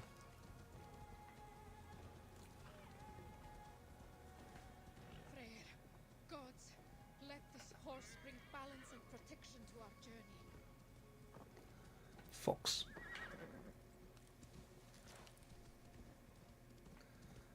Oh, I see, I'm Grunhilda. I didn't realise. Good old Grun.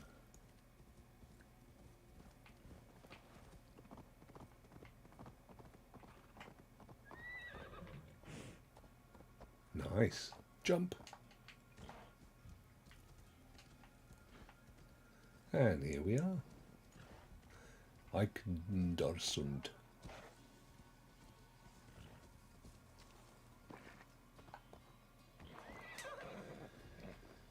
Oh, down there. Let's sneak in the window. Oh, we can't. Come, embrace your mother.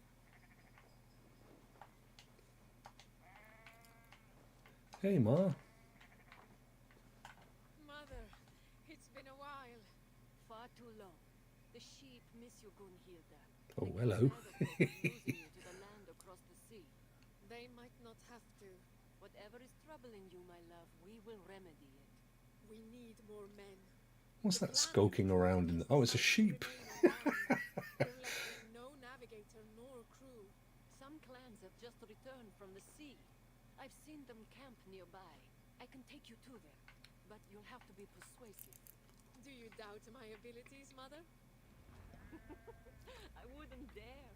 You've always had wits sharper than Gungnir. I can only hope that just like Odin's spear, you will return to me. You know we must go where our opportunities lie. This land is overcrowded. We want our own fields, to harvest our own crops. All right, I won't push any further. Your father will be heartbroken. And you won't be? My heart broke the day you left our home. Do do do do do do do do. Oh, another one. Here we go.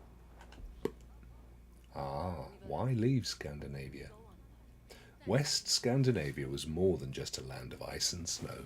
Farming and agriculture supported many people and their families, but there was a high demand for land and not much to go around. To be a landowner was to have high status in Norse society. The wealthiest Scandinavians controlled vast estates. Land could increase both a person's power and their wealth. This made it very desirable.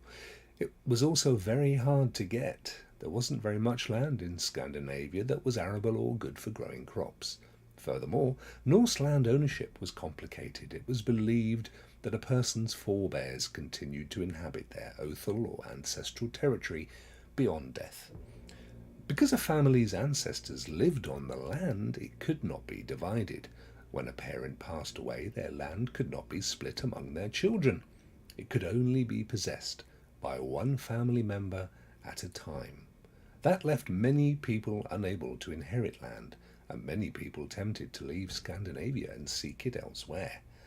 They might have found a fresh start in a community like the one pictured here, an imagined settlement in Northumbria. This is back in England. Let's have a look at this Northumbrian settlement. It's kind of...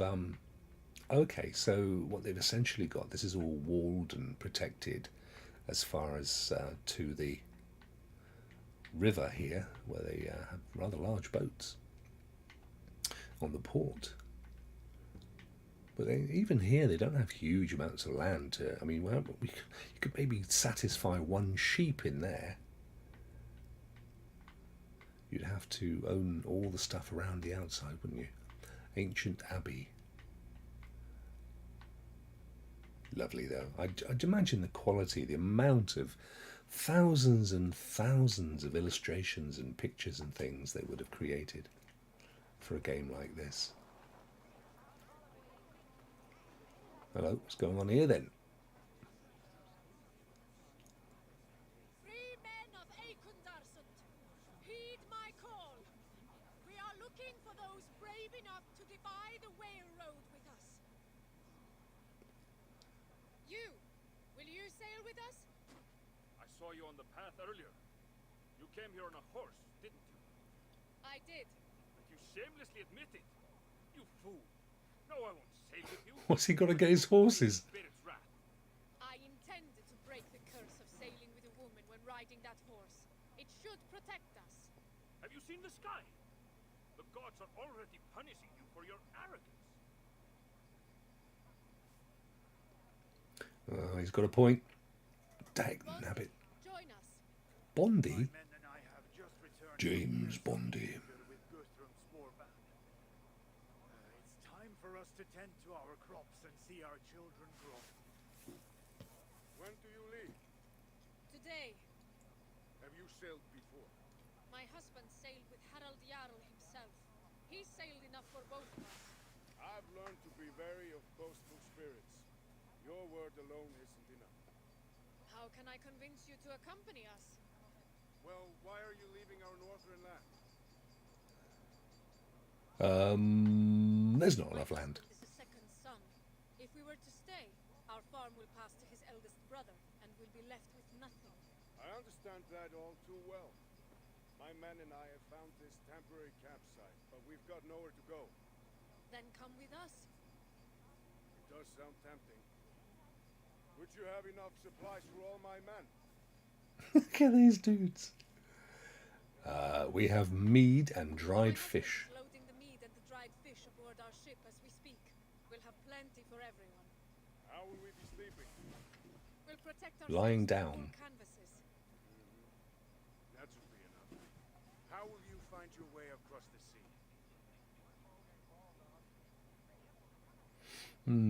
I think we'll observe the We'll elements. observe the signs Midgard has given us. The birds, the currents, the stars. The spirits will show us the way.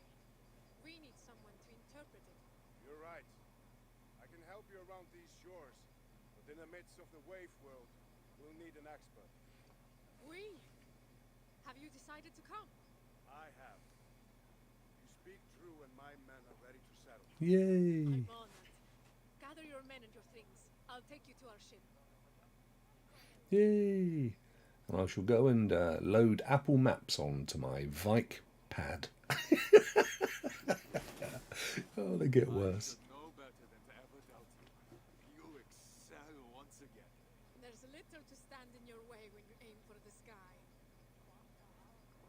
Wow, Steeper's clan. very profound. But we remain short of navigators.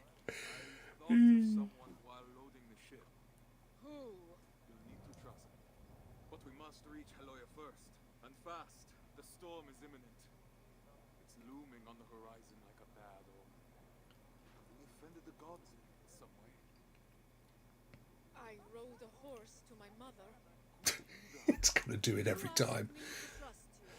We do the same. We didn't have time to pay our respects to the spirits. I did what I must.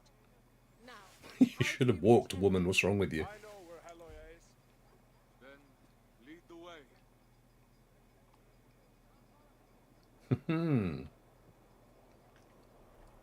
Mystery of the shore.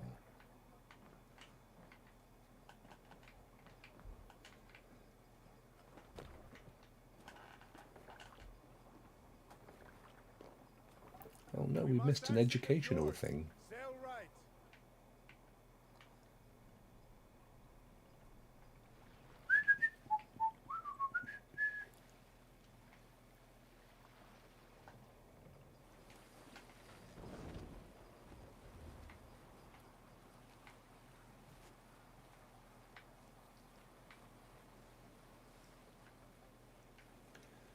Where are we going to? I've got a feeling we went the wrong way. Let's have a look. Yeah, he's kind of going out into opens. They say all right to exit the fjord. Oh well, we are going right. So Now straight ahead towards the setting sun. there's some music. I should get me a copyright strike. Oh wow, did you see that? It went literally up over the wave into thin air and then crash landed down the other side.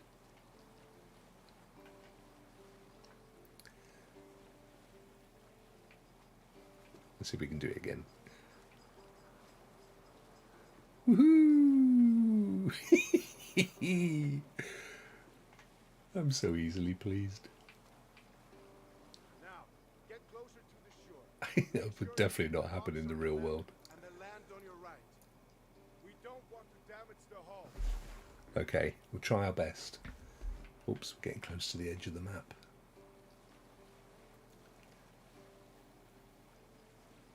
Pass between the rocks and the island.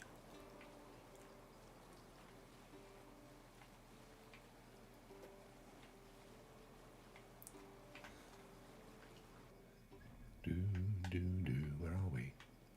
We're meant to be going this way. Well, we're in the right direction anyway.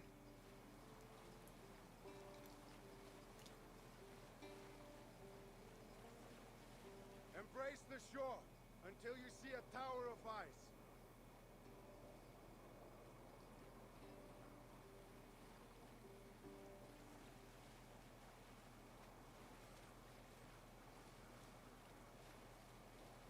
Yes, I see the hour of the dice.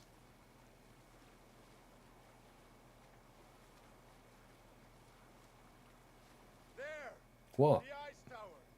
Sail towards it. I am. But beware, we're in shallow waters now. Let's get the sail down then. Where are we supposed to be going here?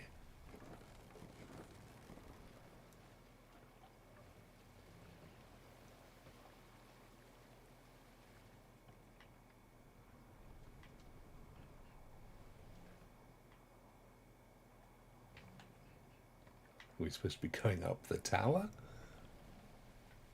Or going down this thin area? Strand. Ooh. Ooh. Well done. Now we're going to pass a small island filled with sea lions. What? I've just come in here. What are you talking about?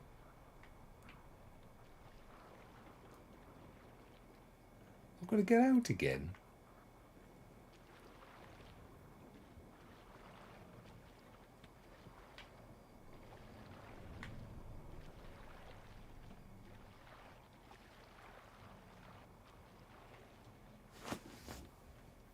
Where's this small island filled with sea lions then?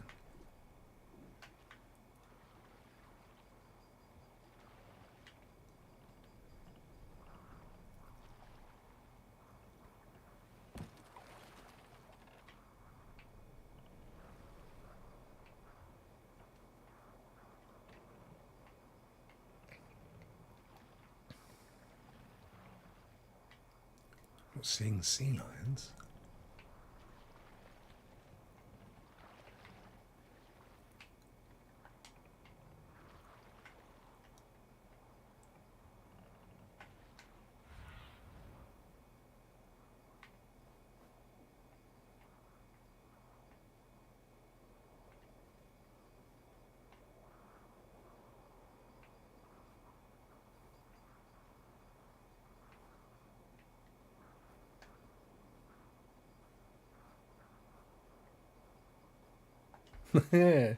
How's it going, Dre?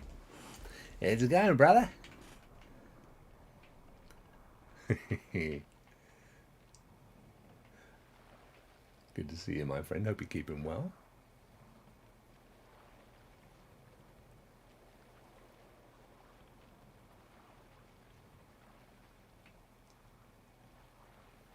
I sent that message, by the way. You know the one I'm talking about. I haven't had any reply, which is a bit annoying. But I did try.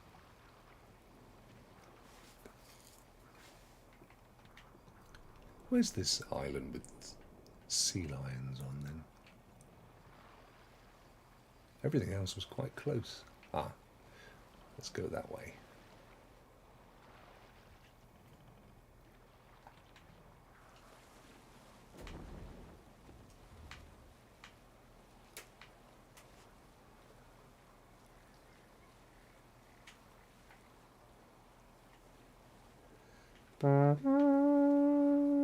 It's getting a bit misty out here.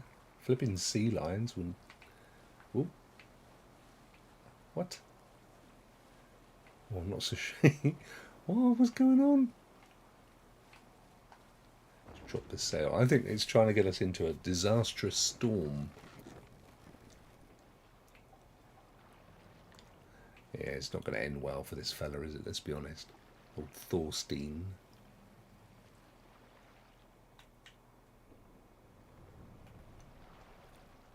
I'm not sure why that we're literally in the middle of nowhere, according to that map thing. This. Why has it sent us here?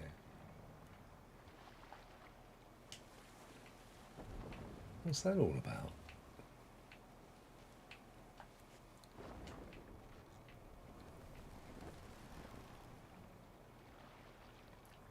Oh, well done, my friend. That's excellent. Mañana, yeah. The never-ending tomorrow. I know exactly what you're saying. Okay, there's some kind of light over there. I'm not sure what that was sending us over there for. It must have... well, I don't know. Unless there's a bug and there's supposed to be an island there. How weird. Still can't find those freaking sea lions. Our destination is ahead. I'm going to go for that light there, that fire, or whatever it is. Do not lose your course to the storm. Well, you sent me towards that thing that was in the middle of nowhere. Let's get the sail up.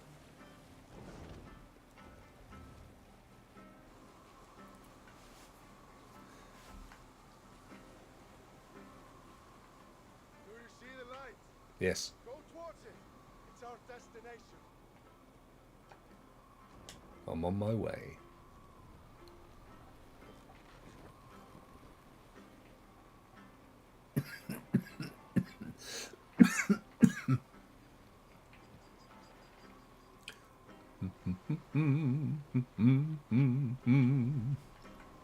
Here we are, look.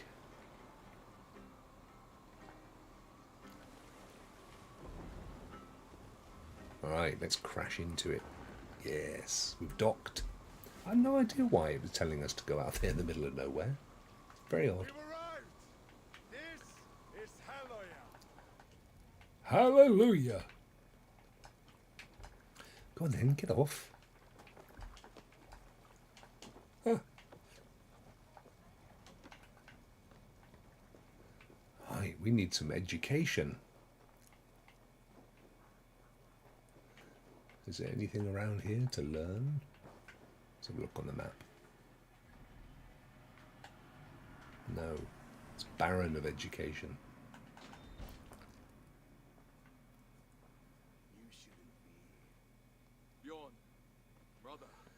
It's Bjorn from ABBA. Brother. When have we ever been brothers? We were in the same field, Bjorn. We've sworn oaths to respect, support, and protect each other. Oh yeah, man, you got to put the effort in, primo. Good to see you, bro. Must be quite late for you, isn't it? I would have thought. Your scorn would be the death of us all. Sing us a song, Bjorn. But I refuse to let the past haunt my future. Maybe you should do the same. I really like those little ring things they have on their beards. They're awesome. We need you, Bjorn. Join us. Lead us through the salted mountains. Come on, you know you want to. Trick? Why come to me? Can't you trust that not everyone is deceitful? No other sea rider tames the waves like you do. Now that I can't believe. Take me to your ship then. And we'll leave Yes! Awesome. You made a true sea king of yourself. It wasn't always pleasant, but I haven't been idle. It must be nice to have Harald's support. Mostly Gunhilda's. This way. Yes.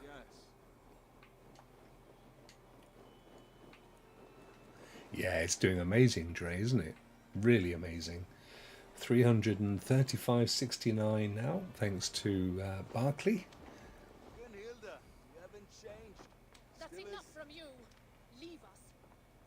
Oh, hang on, he's just coming on board to navigate. What a cheek.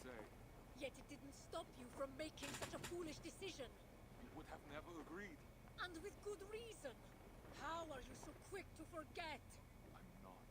I don't trust him. Neither do I. But he's in that boat as well. He won't put us all in danger. And after that? After that, we'll I come bought a west. sat-nav. The Isle of Britannia has plenty of land to spare. May the gods hear you. Well, that didn't work out so well, did it? You'll be all right, my friend.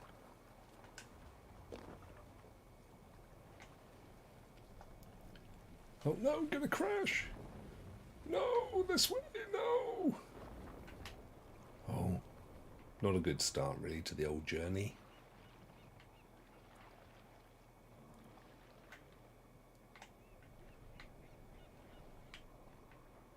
Right, here we go. That must be where it wanted us to go just now. Maybe we'd gone out so far that it thought we'd got to that part of the game. Interesting. Head towards the eye of the storm. Brace yourself. The road is treacherous. And off they toddle. Here we go, ready? With the help of Bjorn, an old foe turned ally, and Stigur's crew, Thorstein and Gunhilda, are set to depart. Off to Britannia. As they sail toward new lands, will they be able to leave shared enmities behind, or will the past return to haunt them? Awesome, and a great place for me to stop, because we've been streaming now for over 2 hours, and I'm getting cold because I've got the windows wide open.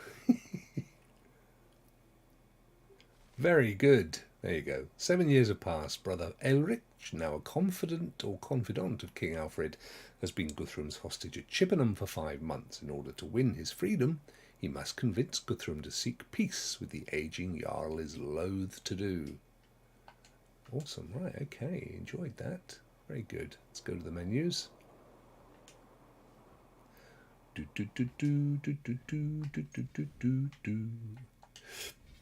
I assume that it has cross-save. We'll soon find out. I didn't notice anything. Oh yeah, there you go. Ubisoft Connect. Boom. Got any rewards? Oh look, Bethlehem. Behind the scenes discovered. I'm in the lead. One friend has played this game, and they've done nothing. So we've travelled 14,738 metres, I guess, discovered 35%, taken no photos, and we've played for 2 hours and 27 minutes, progressing the story 37%. Pretty cool. Now, there are no rewards for this game, no challenges either.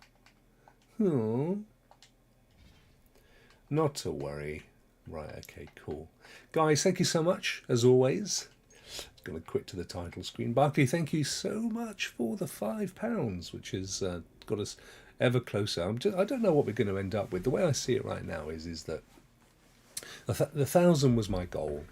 I didn't know if we would get any more than that. So anything at all that gets us above there is an absolute bonus. Now tomorrow is the premiere of my interview with Purple Haze, which we did at the weekend, largely because I thought I would actually be out of town, and then realised I actually have a doctor's appointment so to do my operation, so I can't go anywhere. But it's really late for me anyway. And Seymour Butts, not only the most amazing name ever, but welcome as a member, my friend. Seymour Butts gets a massive round of applause from me. Oops, and I've lost my headphone. Brilliant stuff. Thanks for joining. That is absolutely superb. Let me just pop that back in my ear so I can hear myself. Thank you. Thank you very, very, very, very much. That's I'm always chuffed when I get a new member. That's brilliant news. Thank you, my friend. So yes, it's actually a really good interview. I know I keep saying this, but it genuinely is. And I think you'll find out some interesting stuff about me and about my thoughts on Stadia and cloud gaming and everything else. So yeah, please do tune in. I think it is 8 p.m. Eastern, which is very late for us, Dre. It's going to be 1 or 2 a.m. for us, depending where we are. So I'm going to try and tune in just to be in the chat. Oh, bless you. Thank you for all the great content. Been watching for a while. About the time I joined. Oh, that's lovely. Thank you so much. And I'm aiming to work on a lot more to come as well. So I really appreciate that. And yes, awesome. Welcome to Team Rokk. That's brilliant news. So yeah, 8 p.m. tomorrow. And what's really amazing, and it blew me away, is she is going to match any donations made to the charity during the show. In fact, I think anyone who basically says that they're donating because they've seen the show, she will match it penny for penny. So I think that's amazing. It's not just her either. Her mum, Mama Hayes, is going to do the same thing. So just stunning. Also, it's either next Tuesday or the Tuesday after on Rokk Show. I'm going to have one of the key people from the charity come and join us for maybe for the Raise Praise slot. Actually, it'd be quite nice. Tell us all about the work they get up to, and obviously where the money's going, and to say thank you personally. So look out for that. I'm just organising that behind the scenes right now. So that's going to be really, really cool. Yeah, it's a hugely generous thing, to be honest with you. I was blown away. Wasn't expecting that at all. She'd already donated, I think, about £100 of her own money. So yeah, just stunning. And it's the community. I can't say any more than that. You guys are just absolutely fantastic, and I really appreciate it. You know, it's a great cause. And you know, a lot of very young people are going to benefit from everything that you guys have done. So there you go. Seymour Butts, thank you so much for becoming a member. It's going to make me smile every time I see your name in the list now. It's so fun. Have a great rest of your where are we, Wednesday? Crikey, already? Have a great rest of your Wednesday if you've got much of one left, and if you haven't, look forward to Thursday. And I'll be back tomorrow for a little bit more of the old charity stream. May or may not do this, probably won't do, although you guys let me know if you've enjoyed me rambling on about the history of Vikings. More than happy to look at that. Either way, I'm going to go and play Home Alone, because I am indeed home alone today. So I'm going to go and catch up with some Stranger Things, which has been very dark, isn't it? Fantastic. Thank you so much for stopping by. Thank you for the super chats as well from earlier. And I will see you all tomorrow.